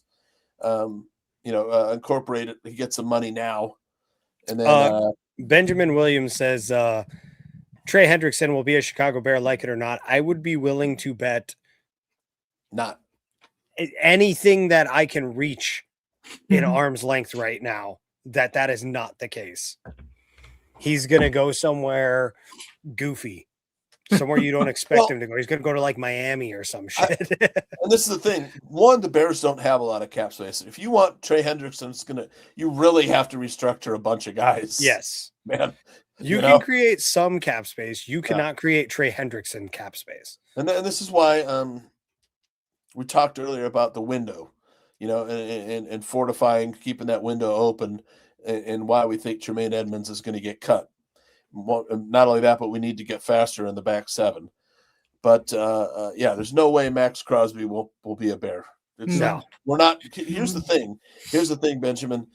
The Packers did that move last season, and Micah Parsons was lost for the year. Now they don't have a 1st-round pick for the next 2 years. Or Micah Parsons for next year.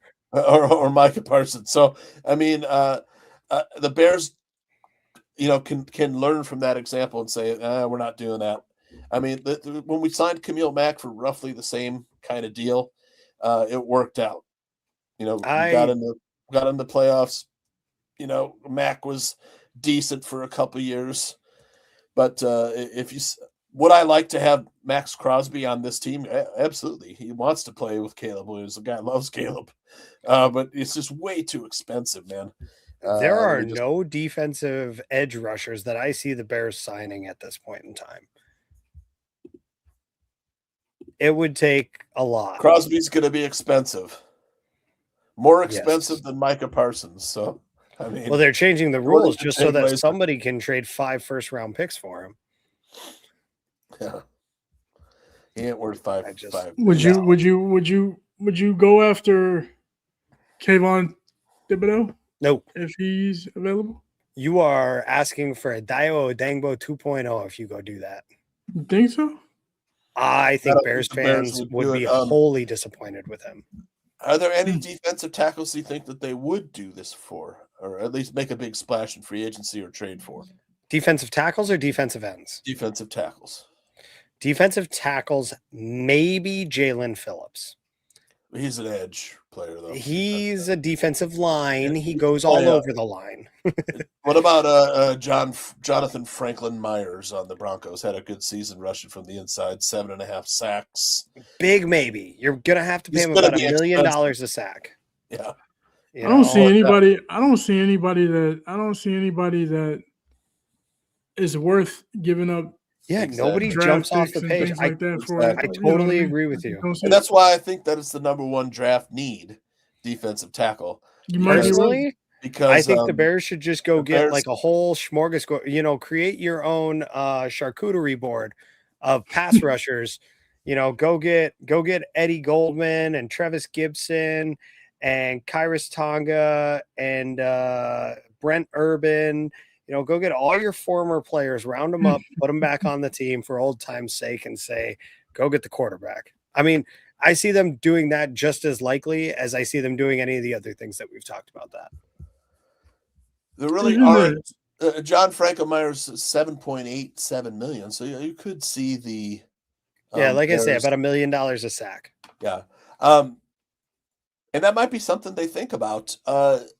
Man, they say Trey Hendrickson, $29 million. I like DJ Wanham better. DJ Wanham is just as effective of a pass rusher and run stopper for a cheaper price tag.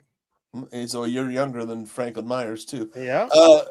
Another guy, the Bear, Larry Ogunjobi. Remember when Poles tried to sign him? Well, let's check his knees first this time. I'm kidding.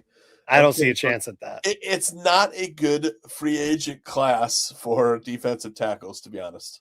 No. There really isn't a guy you can make a splash with. I mean, it's a lot of like lower tier guys. Right. That's why I think you're just as good at drafting a guy there. That's why I say the Bears, the first round pick will be a defensive tackle. Yep. No, there's all kinds of talk to have about the position. At the end of the day, sorry, I missed one. Jonathan Bullard, he's also available this year. All of the Bears' old defensive tackles are available this year in free agency. So, I mean, Calais Campbell, he'll be 40. what about Calais? How about Cam Jordan? No, Calais Campbell. No. Cam Jordan's got experience with the system. That's the first thing everybody clings to when they say, hey, the Bears should bring this guy in. There is one guy that the Bears could take a look at. He was on the Lions, Levi Onwuzurike. I did notice him. $4.8 million projected. That is an interesting one. I could see Ben, telling Poles, let's bring Levi in. At the end of the day, I mean, I still think they're just as likely to leave the position alone and just draft. I mean, they're really not that thin if they leave the position alone. The only guy they're set to lose this season is Billings. They're also set to lose Chris Williams, but they could get him back relatively cheap if they wanted to. He played pretty good, Williams, but he's not a plug. He's more of a smaller guy. He is, but like he's 6'2", 300. He's a player. He signed my son's football at training camp, so I'm always going to have a soft spot there. But and then number 3 for me, I've got left tackle. Like I said, I don't think you can go into next season without some kind of insurance plan. If if they go and sign someone like Cam Robinson, I flashed up there, or what's the guy's name? Rasheed Walker. Rasheed Walker from Green Bay. Yeah. Rasheed Walker from Green Bay. Rasheed Wallace from Detroit. Would love to watch that. Rasheed Wallace. Was he a basketball player from North Carolina? Yeah. Defensive player of the year, man. Yeah. And then left tackle, I think you have to get some kind of insurance plan. I don't care what people are saying. We can move Joe Thuney out there. You're stronger with Joe Thuney at left guard. Absolutely. You know? And then I've got safety and cornerback. I mean, last season we could not have enough defensive backs. We signed Deshaun Wright to be a fifth cornerback. The guy ended up playing phenomenal at for the season as your number two, even your number one cornerback. The guy played as. We got really lucky with that signing. Why corner though? Like, where's your concern with that position? Because they still have health. I think it's strictly health. Okay, exactly. I mean, Jalen Johnson tore a groin muscle. That was painful. Kyler Gordon, man, he played 5 games last season. You just can't count him. Jalen Jones, is that his name? Jalen Jones. He kept trying to come back too. It was like he'd come back for one game and then he's out for 2. I mean, they got Jalen Johnson, Jalen Jones, Tyreek Stevenson still under contract for 1 more year. Terrell Smith, Tyreek Zay Frazier's coming back. Zay Frazier, we don't know though. It's not so. I could see the Bears not counting on any of those guys except for Tyreek Stevenson's under contract. Jalen Johnson's got a big contract. Kyler Gordon, his contract starts this season. His big number starts this season. I could see the Bears, investing in the position and on a draft one of the days. A draft, I don't know where it would be. And then safety, of course, we went over that too as well. Let me just I know they had a bunch of nice questions, man. We can get Kendall Vilder. Bring back. Duke Shelley still in the league. He's a free agent. He had that good half a year. Let me just see. Artie Burns. Remember Artie Burns? Oh my God, Bears legend, Madden Ultimate Legend, Madden Golden Ticket player, Artie Burns, man. Man. Any free agent corners you would like to see on the Bears? There's not many. Man, I'm looking at free agent list right now. The top of the list is Trayvon Diggs, and I'm not paying him $20 million right now. I mean, I wouldn't mind seeing him bring back CJ GJ. Outside of that, okay, I'm gonna sound crazy for this one, but I always liked Rock Ya-Sin in college, and I feel like used in the right situation. How old is Rock? He's gonna be 30 this year. Yeah, he's gonna be 30. I mean, but you get him for $1 million. See what happens. I don't know. What about Jeff Okudah? You think he's got anything left? You can take a flyer on him. He's 27. Maybe that's not a bad one at all. Roger McCreary's another guy I like. He's young though. He's probably going to get paid somewhere. Somebody's going to overpay for him, I feel like. Yep. Cam Taylor-Britt's going to cost you about $9. I'm saying Jeff Okudah is going to cost 2.5, 2.3. Yep. That's crazy. I'd take a flyer on that. What about Benjamin St-Juste? Asante Samuel to rehabilitate Asante Samuel. That's an option too. Benjamin St-Juste expected to get a pretty small contract and a guy who knows how to play, man. Why didn't this is a question here? Why didn't Blackwell get some run at nickel instead of McLeod? I don't know. They needed him at safety more. Yeah, and he did get a shot at nickel, honestly. McLeod beat him out. Yeah. You want a nickel, backup nickel, Avonte Maddox coming out of Detroit. I got your backup nickel back. What about this guy, Monteric Brown on the Jaguars? That Jaguars defense is pretty good.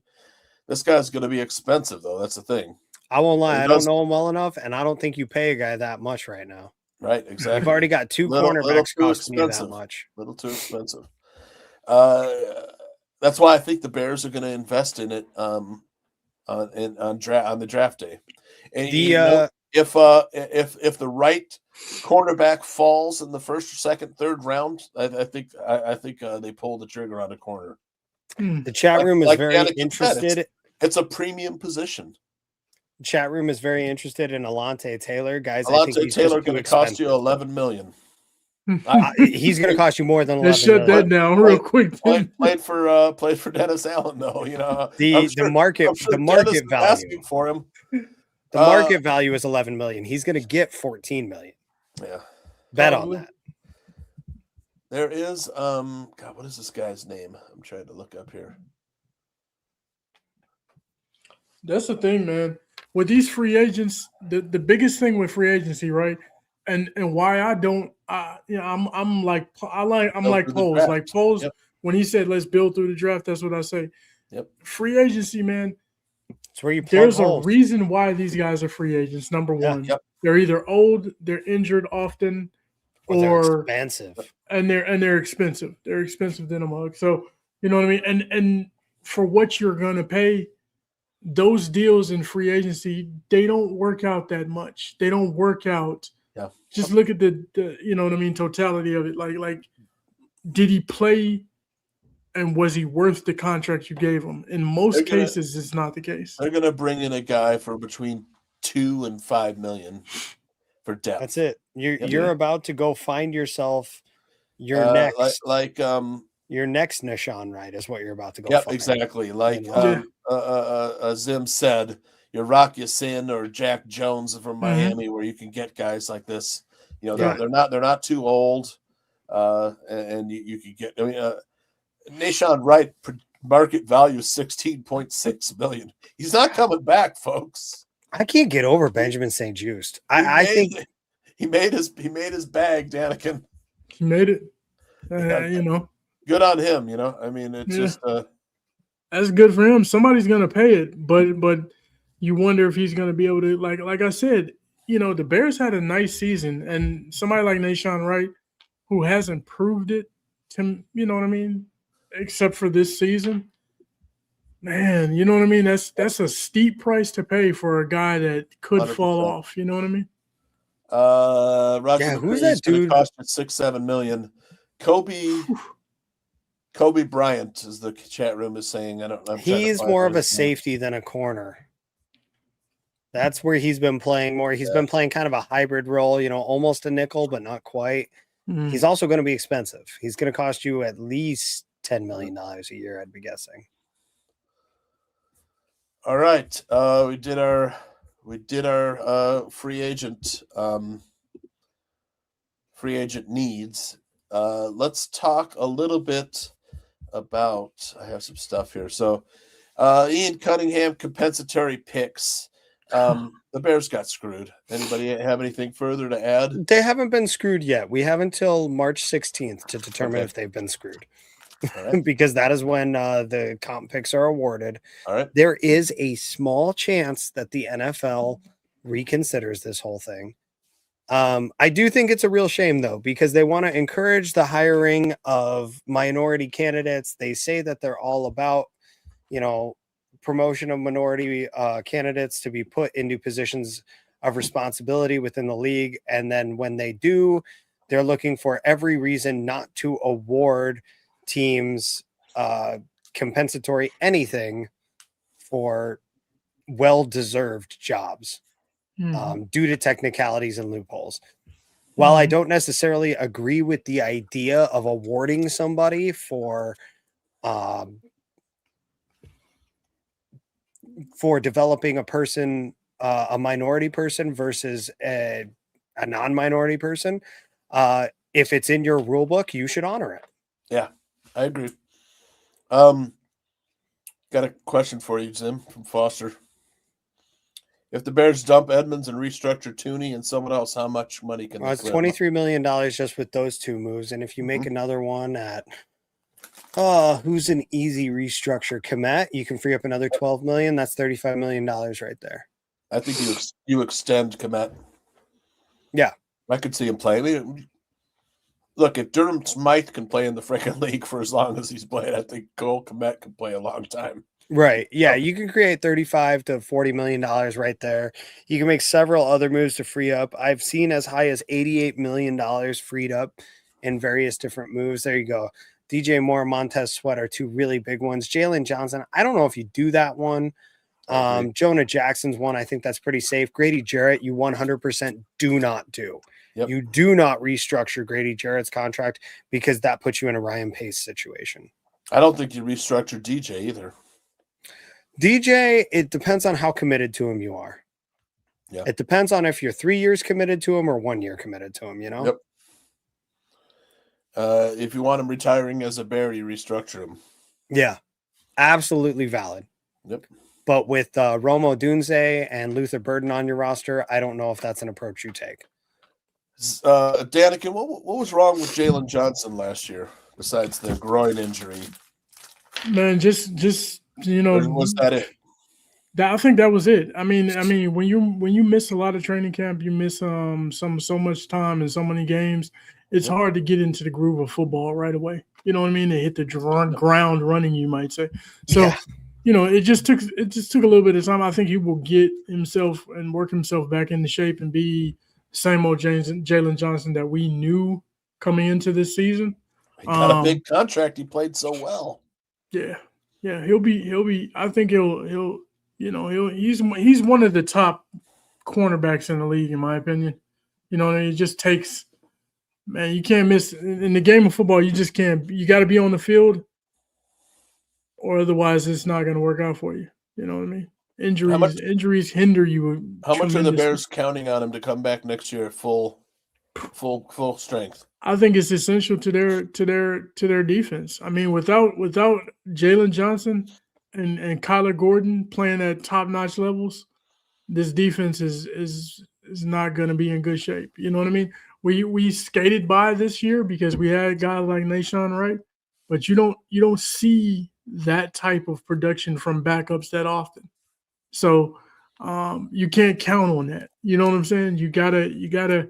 Guys got to be available. And I think it speaks to what the Bears need to do in the offseason. They need to take a look at, and I hate to say it because I don't like calling for people's jobs, but they need to take a look at the strength and conditioning coach, the nutritionist, all of that stuff. Yeah. Because there were entirely too many injuries. Yep. Now, I understand, too, that Ben Johnson kind of works his guys a little in practice a little bit more than other coaches do. Yep. Maybe he has to take a look at that as well, just to let these guys get some more recovery so that they can be on the field. They're tracking all that already. They're tracking all of that, you know, and it's a matter of whether your training staff is comfortable with it or not. You know, they've got the chips and the pads on every one of these guys now.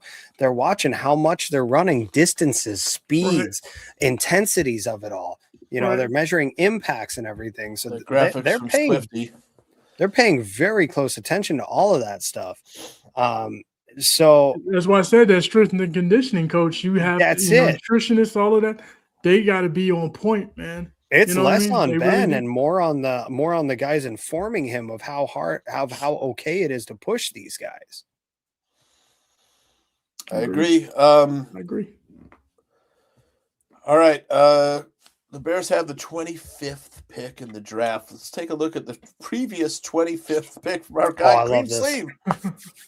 So last year, the 25th pick was Jackson Dart.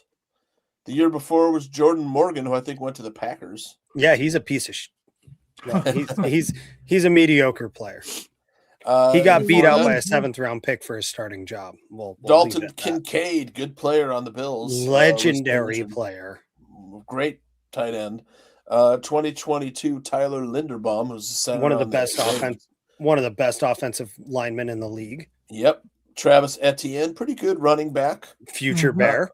Brandon Ayuk, probably done in San Francisco. You can get him as a free agent. Electric player while he lasted. Until he got injured. Hollywood Brown can't stay healthy. Love the speed. Hayden Hurst, not a good pick. Jabril Peppers, great college pick. Hayden Hurst is an acceptable tight end. Is he what you want from a first rounder? A first-round pick, though. Yeah, it was a miss. Is he a league average tight end? Yes. Yeah. Jabril Peppers had a lot of promise coming out of Michigan, didn't work out.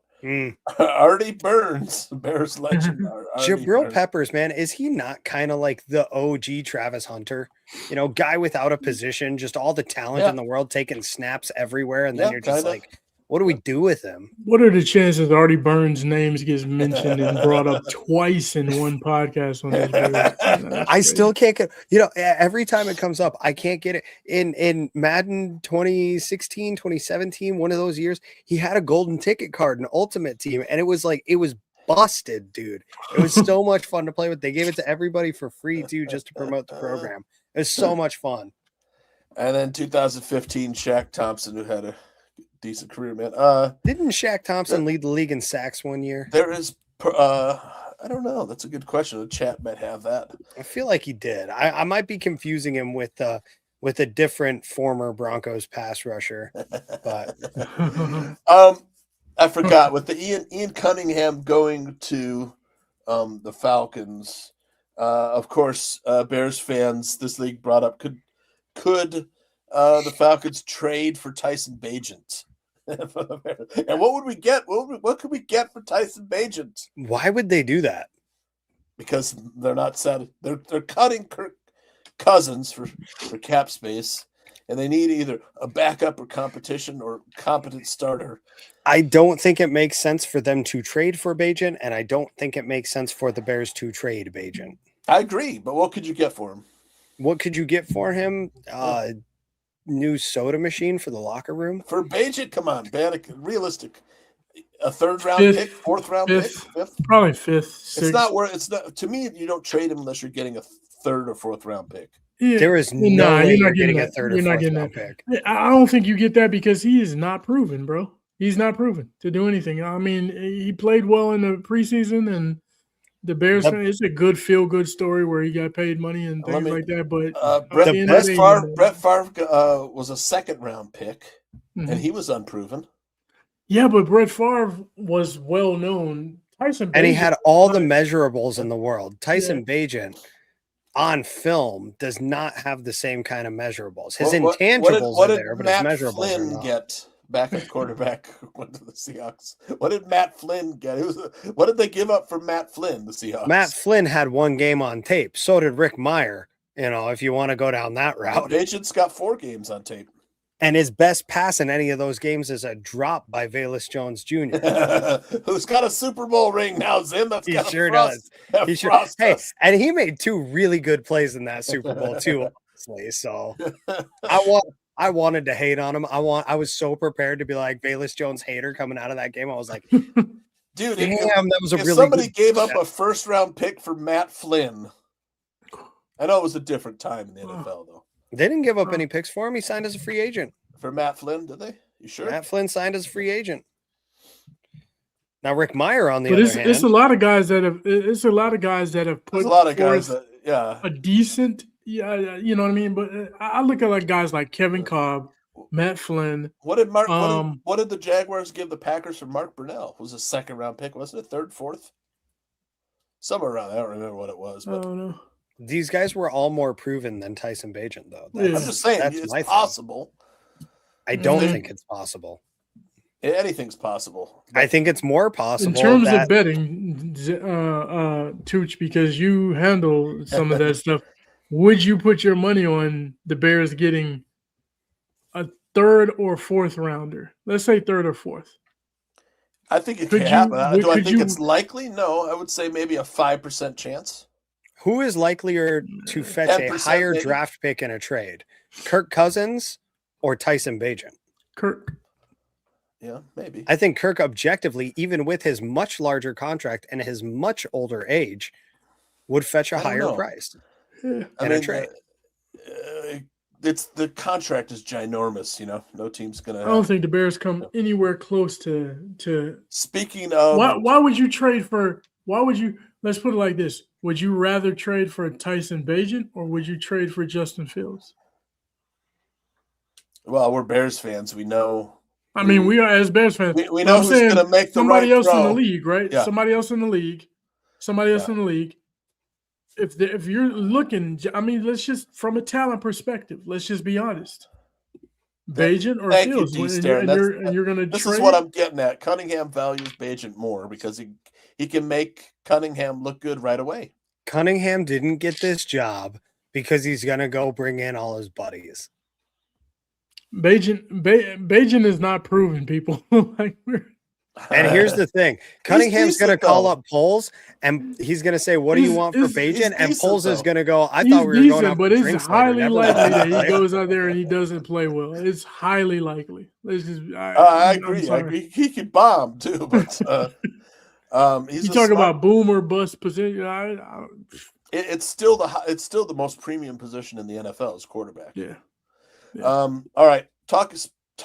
Speaking of gambling, the Bears are plus 2,700 to win the Super Bowl. Smash it. You throw a $10 bet, you're making $270, man. No, I am pulling my 401k and putting it on the Bears for next year. All right. And also speaking of I actually love those odds though. If you tuned into Weekend Sports Betting Tips last Friday with Sean Higgs and myself, we gave you Seahawks minus 4.5, the under. Kenneth Walker over 72 rushing yards, plus the 80, plus 90, over 100. All of it cash, including Travion Henderson over 2.5 catches. Sean and I gave out like a half dozen winners.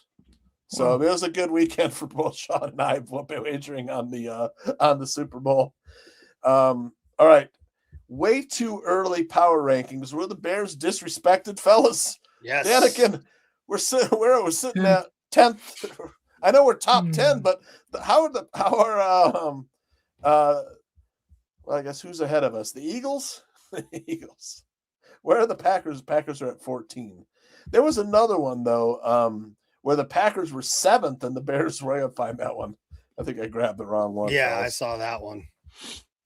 I want to know how the Super Bowl champions are 3rd behind 2 teams they beat. Yeah. How are the Broncos number 1? Oh my God. Oh. Yeah, well, they're saying if Bo Nix was there, they would have won, basically. Sure. That's called copium, is what we call it. Yeah. Oh my God, cope a little harder on that one. That is ridiculous. I guess that is. I don't even think the Broncos are better than the Patriots with a healthy Bo Nix. I would put them down at 4. Who would you are the Bears disrespected there at 10? Or who do you move out to move the Bears up? It's hard to say. I do think they're better than the Chargers. Yeah. That might be about it. The Ravens, Chiefs, no? Well, no? And they beat the Eagles 11? Pretty easily, too. Ravens didn't look that great this year. Yeah, but the Ravens beat the Bears with their backup quarterback, so it's hard to make that argument, Man, I think I'd put the Panthers ahead of the Vikings, just to be honest with you, and the Giants, too. I'd put the Steelers ahead of the Vikings. Yeah. Jeez, I'd put the Vikings close to like 27-28. They were I think I might move the really Bengals. Bad at the end of the year. The Bengals down, too. It depends. Is it Joe Burrow or Joe Flacco? Why are the Colts 25th? I guess because they don't have a quarterback, huh? Yeah, probably. They kind of fell apart at the end of the season, too. They didn't even make – they started, 7-2 and didn't make the playoffs? Right. I got to say, I really agree with the bottom 5. Bottom 6 even. Really agree with that. Even with the part where Tennessee is on the rise in their rankings. I agree with all of that. Yep. I think the Saints should be higher, man. They really played well for Kellen Moore. The quarterback we thought would suck who actually played pretty good. I also think that. I mean, look at the Ravens. How did the Ravens move up 7 spots, though? I'm sorry. You know what I mean? The last I saw. And the Chiefs move up 17 spots. How did you move up 7 spots? Yeah. I don't get that. I think Detroit is way too high. Declan Doyle. Detroit's about 5 spots too high. Declan Doyle's calling plays over there. So that's why the Chiefs went up, because Nagy's gone and Nagy's gone. Yeah, okay. Yeah, all the Ben Johnson coaches. Spots. The Ben Johnson effect. The Bears did hire an offensive coordinator to replace Declan Doyle this week. Within the past week, Press Taylor promoted from within. Yeah. Who was the passing game coordinator last year. He becomes the offensive coordinator. I mean, I like that. I do too. It's a logical Mhm. move. Promote from within. Yeah. It just saves a lot of headaches. When you talk about these coaching trees and things like that, ideally that's what you want. You want guys that can learn as understudies of different positional coaches and then be able to move up, right? Or coordinators and then be able to move up and then be able to move up. Yep. That's how you should want to do it. You don't want to have this situation where, because the Bears are now good, you got to go out here and you got to start finding guys and this, that, and the third. And no, you should be able to promote from within if you can. I think that's the best way to do things. Well, and it's twofold. Like, the longer I think about it, the more I love the fact that Declan Doyle took the job out in Baltimore, both for himself and for Ben Johnson and the coaching tree. Declan Doyle is going to get a great opportunity out there to really show what he can do with one of the best offensive units in football. What's the name of the coach there? It's the defensive coordinator from the Chargers, right? Who took the Ravens job? Not Todd Monken. He went to coach the Browns. No. I can't remember off the top of my It's head. the defensive coordinator of... I believe it starts with an M. But regardless, and Press Taylor was a guy that the Bears beat had talked about being the offensive coordinator last year before Declan Doyle's name suddenly came up. Jesse Minter, that's who it was. Thank you, Slick. Jesse Minter, yep. But yeah, Press Taylor was a guy that was rumored to the Bears a lot last year before the Declan Doyle conversation started. Yep. Zach Taylor's brother. He got a year to get familiarity with the system, which he already kind of had from Detroit, and a year to get familiar with the players, which is something he definitely didn't have, and a year to build that rapport with everybody and really, start to get inside everybody's heads and figure out where it is. And he's a guy on top of it that I don't think is going to get poached away anytime soon. I think he's got at least 2 years in this system, whereas Declan Doyle, I think we hoped would have 2 years, but we saw the opportunity that he'd be gone with him not calling plays. So I think Press Taylor's here for another couple of years. I really like the move, and I think he understands the personnel and the usage of the personnel on the Bears in a way that he didn't when he was down in Jacksonville. And the one thing that I think he's really got going for him is DeAndre Swift. I think he's going to make DeAndre Swift into a fantasy monster next year. He was a fantasy monster this year. Oh, no. He was a fantasy, bad guy. Like a fantasy, guy you're scared to see. I think he makes him into, 30-plus point per game average next year. Wow. The offensive coordinator position on the ETN. Bears, it's really ceremonial. He's not going to call plays. What he's going to do is do all the prep work that Ben Johnson doesn't have time to do. All of the slides, the research, the whatever, drawing up the graphics for the planning. But it's going to be Ben Johnson's show.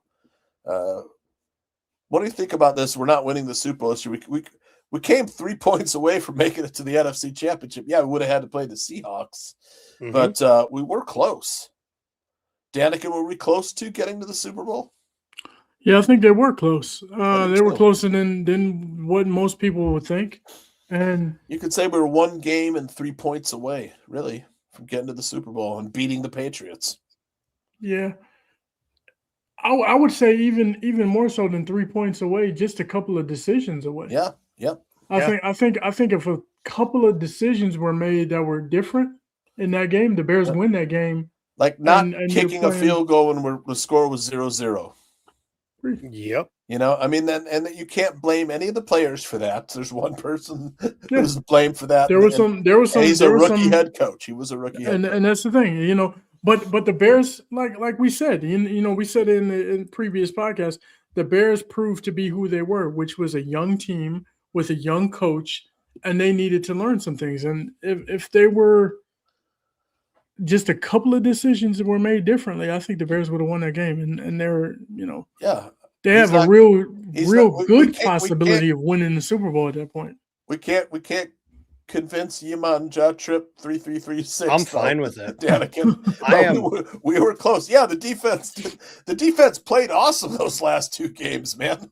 I would absolutely love the Rams, to hear. They played phenomenal, man. I would love to hear Bears fans say, we're not winning a Super Bowl next year. Then hear them say, bro, if we just had a kicker, bro, if that kicker just made that one kick, bro, we would have won the Super Bowl, bro. I'm so glad we're not hyper fixated on this one thing. Parkey. Yeah. But it's such a different feeling. It's like we expect more, and that's why we think we're not close to the Super Bowl, because the Bears need more. They've got to do better. And it's that mentality that takes a team from the divisional round to the conference championship to the Super Bowl. It's that idea that we're starting over at zero, like Ben Johnson said, and that you have to build this thing up all over again and fill all of these holes that you might not have even known were there before a month before the end of the season. And I love the direction it's headed. Bears fans are hungry and they're not satisfied with being good enough anymore. And while we can look back at this season and be like, man, that was a hell of a ride. That was so much fun. That was better than anything we expected. We can now look forward to next season and say damn, if we're not at least that good next year, I'm going to be a little pissed off. Do you know the three teams who the Seahawks lost to last season? The Niners? They lost to the Niners at home in Seattle. They Um, lost on the road at the Rams. yeah, that's They what I won- thought. And at home to the Buccaneers. Oh, wow. Well, there's always one fluky one in there, right? Oh, look, man. So if the Buccaneers could beat the Seahawks, I think the Bears could. We've got to play our best game, but shit. Any given Sunday. Exactly. If you can make it there, you can win it. Yeah. That's all you got to do. Look, there was a moment there in that game, in that fourth quarter of that Super Bowl. And don't tell me as Bears fans that we didn't all watch that over the shoulder, beautiful rainbow throw to Keyshawn Butte in the no, it was not Butte. Yeah, it was to Butte in the end zone. And we're all looking at it going, damn, are the Patriots about to manufacture their own little comeback? Is this really Mac Hollins? Mac Hollins? Thank you. I mean, that was a beautiful throw. And he was wearing shoes. He Just was. for the record, he was wearing shoes, Danikin. But that was a beautiful You know throw. what I'm talking about, right? Mac Right Hollins. where it had to go. And in the back of my mind as a Bears Brother fan, be I was like, walking oh, shit, barefoot here we in go. from the snow. He'd play barefoot if he could. He would. He would. Probably. I love that guy. Can you just drill the spikes right into the bottom of his feet? Are his calluses big enough yet? Like dental implants. All right, we're gonna get to our last topic here, folks. We've been putting it off for so long, man. Northwest Indiana to Iowa, where the Bears Stadium gonna go, man? I didn't want to talk about it, but then yesterday it came up that Iowa might be Iowa, dude. My goodness. So so I've only funny. been here 2 seasons. Tooch, you've been here a lot longer than me, but I've noticed that Iowa tends to have seasons in their politics, right? And this time of year, roughly the dead time of year when nothing's really happening, I like to call stupid season, where Iowa just starts introducing all the dumbest laws you've ever heard, and none of them are ever going to pass. But Congress got to make it look like they're doing something out there. Exactly. So they say, let's bring the Bears to Iowa. They want to go to Indiana. Why wouldn't they want to go to Iowa? Makes sense. It doesn't make any sense. Well, I mean, that you would pitch.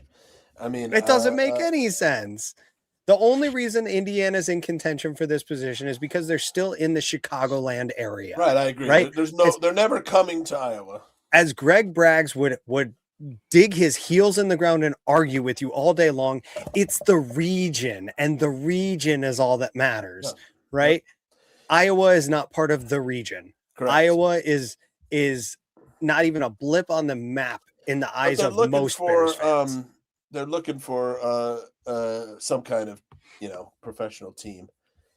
And while I can understand the bless them. desire for a professional team, I don't think that the most storied franchise in the history of the NFL is the place to start with that. Maybe However- let's start and see if we can attract Miami.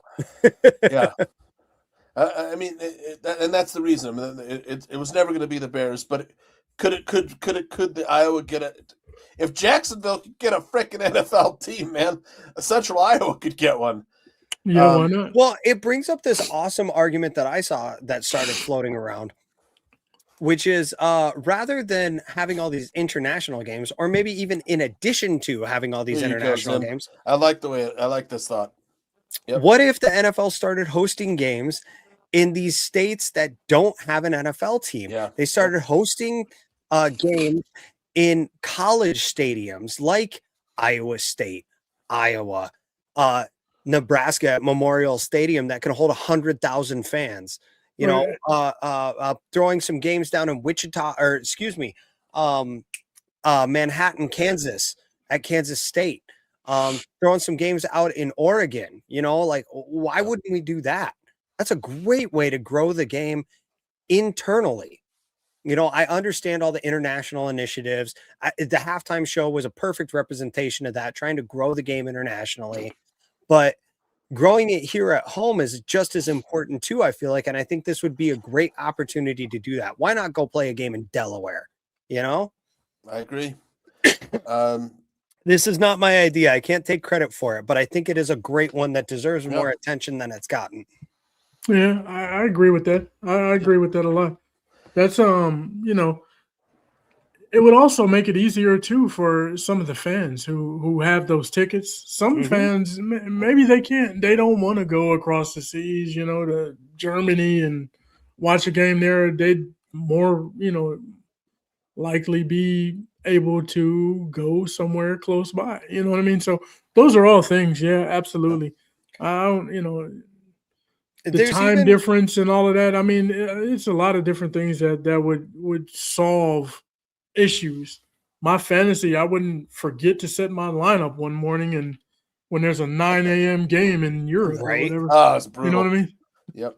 And college stadiums don't have the type of technology the NFL needs, says J2K. So I think that with the amount of money being involved both in NIL and in regular college athletics, they could find a way to make it happen. If they were really, you know, especially if there was some sort of what's the word I'm looking for?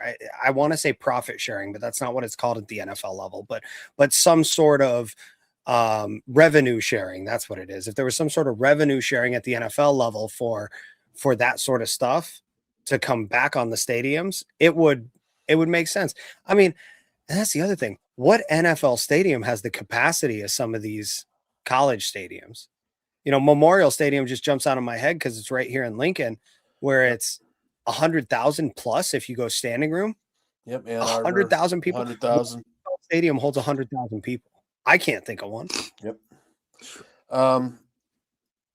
Putting Iowa Stadium to the side, the Bears bought the property in Arlington, and at the time, you know, you have to probably bash Ted Phillips, or some of the blame to Ted Phillips for this, because he didn't quite think ahead. The tax bill is what was the holdup for the Bears. They want a guaranteed compromise on tax, because the United Center has a sweetheart deal where they pay $3 million a year in tax, and the assessed value of Arlington Park the Bears don't agree with, and they're going to be paying what is $170 million a year, $190 million a year in taxes, which is, you know, 60 times the tax bill for the United Center. And you can't do business in the NFL like that. You can't. This is what a lot of people don't realize. You cannot make tickets affordable for the fan if you're paying $180 million a year in income tax. Or property taxes. Sorry, exactly. You can't make the ticket affordable for the fan, and that's the one of the Bears' thing. Illinois should want a benefit to their residents, affordable tickets at the Bears Stadium. Now, you can't blame the Bears for wanting a guarantee on property tax. You know, their assessed value, and it's not going to. For whatever 10, 20 years, it's not going to be outrageous, because one, it's going to bring a ton of revenue in for the state of Illinois, the Cook County. It's going to bring jobs, union jobs. Mhm. And Illinois, for whatever reason, doesn't think that they need to negotiate with the Bears on any of this. And here comes Indiana. It's Here comes crazy. Indiana, and we're going to pay for everything, Bears. Come on, right across the border. In fact, hey, Hammond, Indiana, or Portage, Indiana, or Gary, they are closer than Arlington Heights is to downtown Chicago. It's desperately needed too, right? It's desperately needed. We're still 5 years away. If they break ground now, it's not done for another 3 or 4 or 5 years possibly.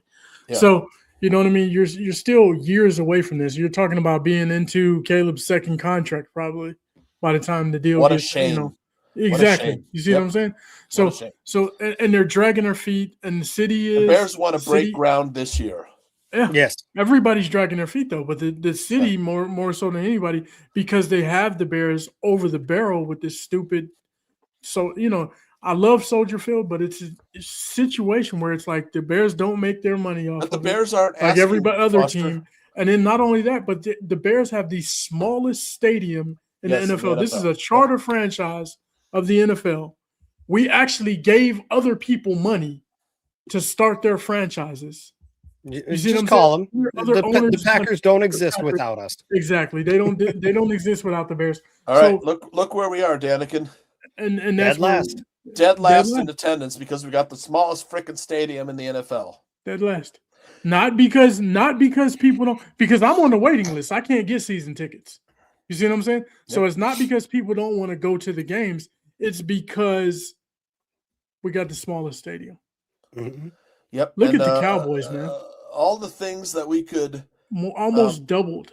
Yeah, all the things that we could host at a stadium, whether it's in Indiana or whether it's in Arlington Heights or Chicago or wherever, all of the events from concerts, a Final Four, a Super Bowl, goddammit, because players don't want to play Super Bowl in California anymore because they're going to end up paying to play the damn game. Mm-hmm.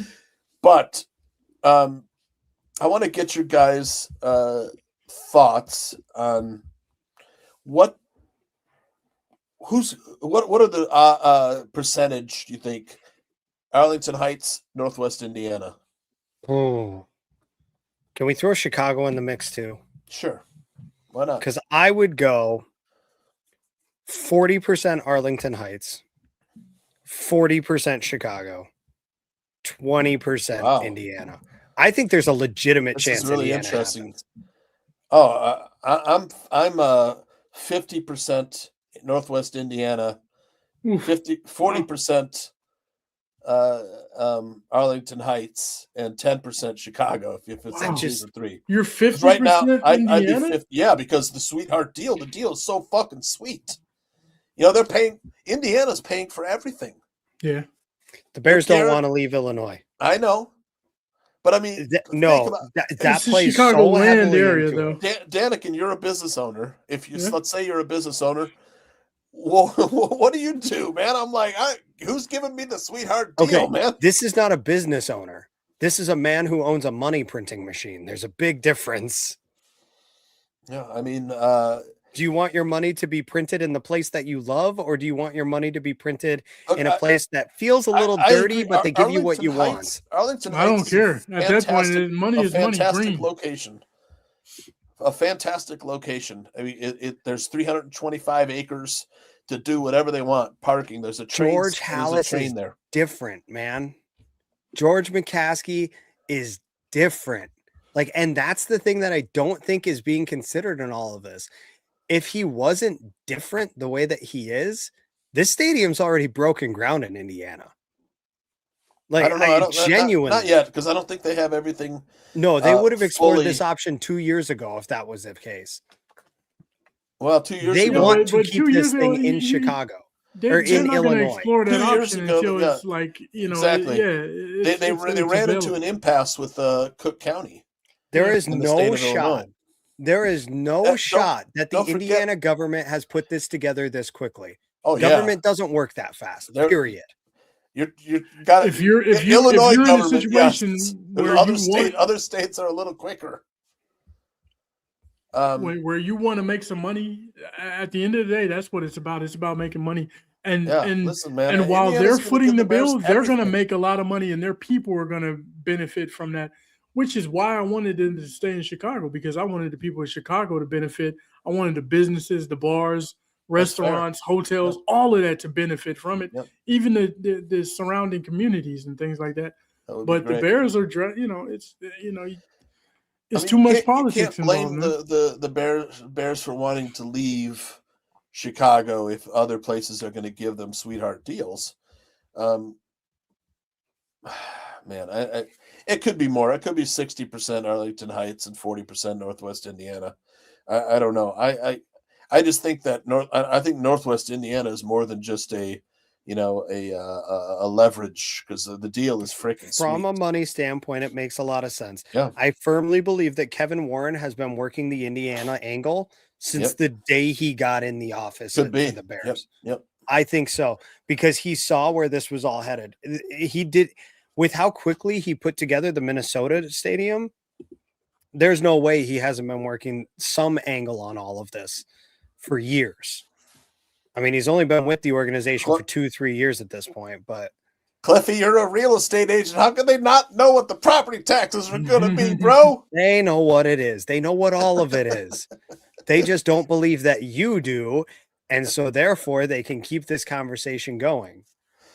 Everything about this is all power plays.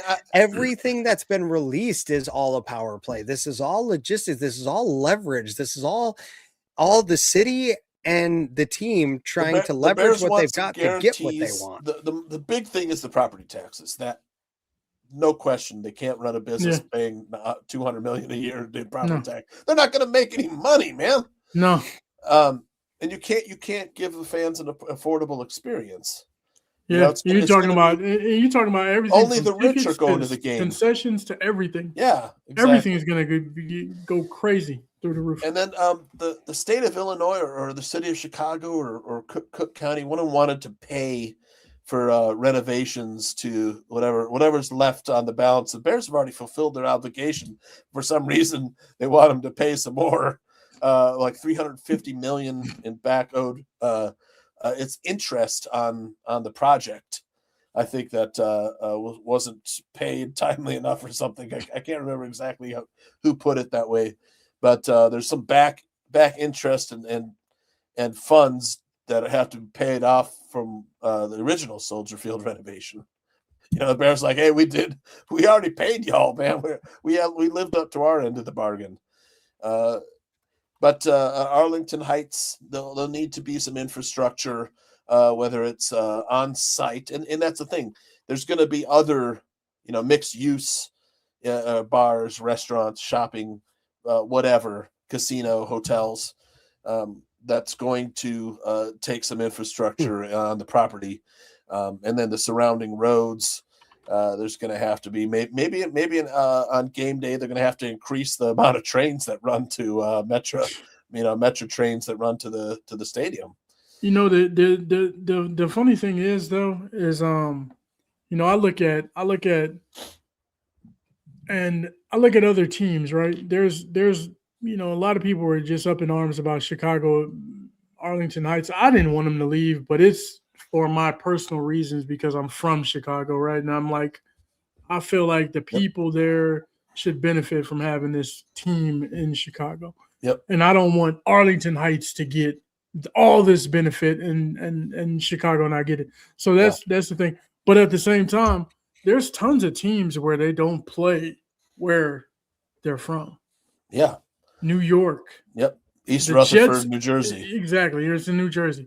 The Dallas Cowboys, they're not in Dallas. They're Irving, in Arlington. Texas. Arlington, Texas, yeah. They were in Irving before, yeah. Irving before Arlington, they were Texas. Never in Dallas. Yeah. You see what I'm saying? No. They were in Irving, Texas. Detroit is outside, right? Detroit exactly. is what is it, West Bloomfield or something like that? I think so, yeah. So, I mean, there's you don't have to be in that particular city. Yeah. Just like, if you're in the area, then it's fine, whatever.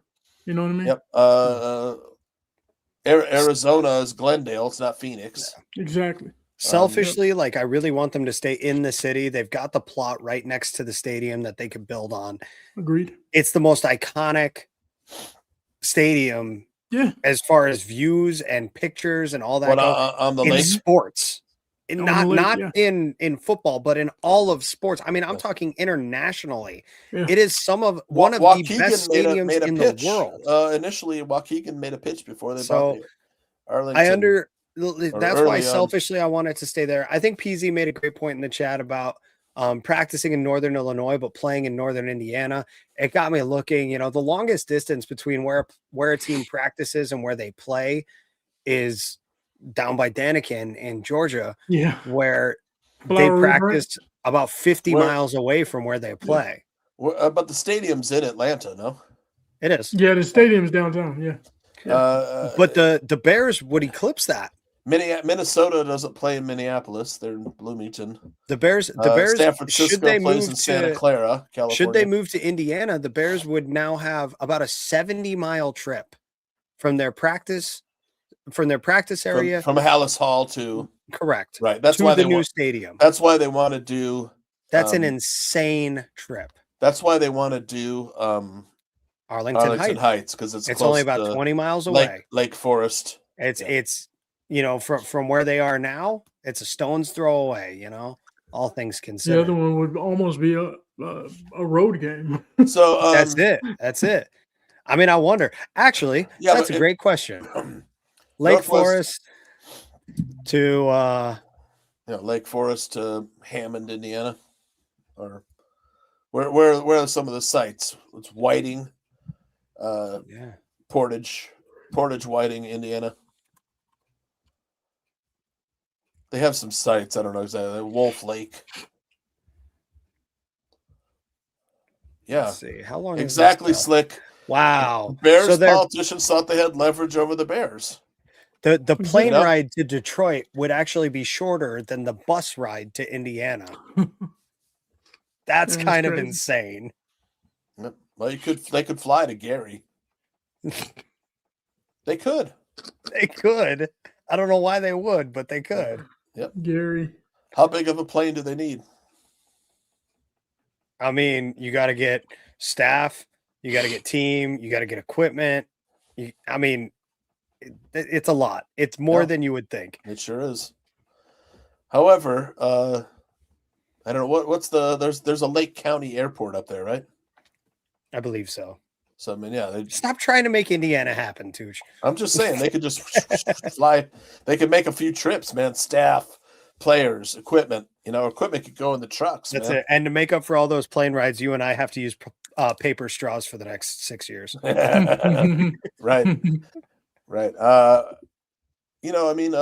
Paper straws only at the Gary, Indiana Stadium. That's how they're going to offset all the plane rides. Well, here's the deal. Look, if the Bears do go to Northwest Indiana and Northwest Indiana builds a stadium complex around where they have a bunch of stuff around mixed use, all that stuff, they could have a hotel there where the Bears get a floor. Yeah, absolutely. Go down the night before.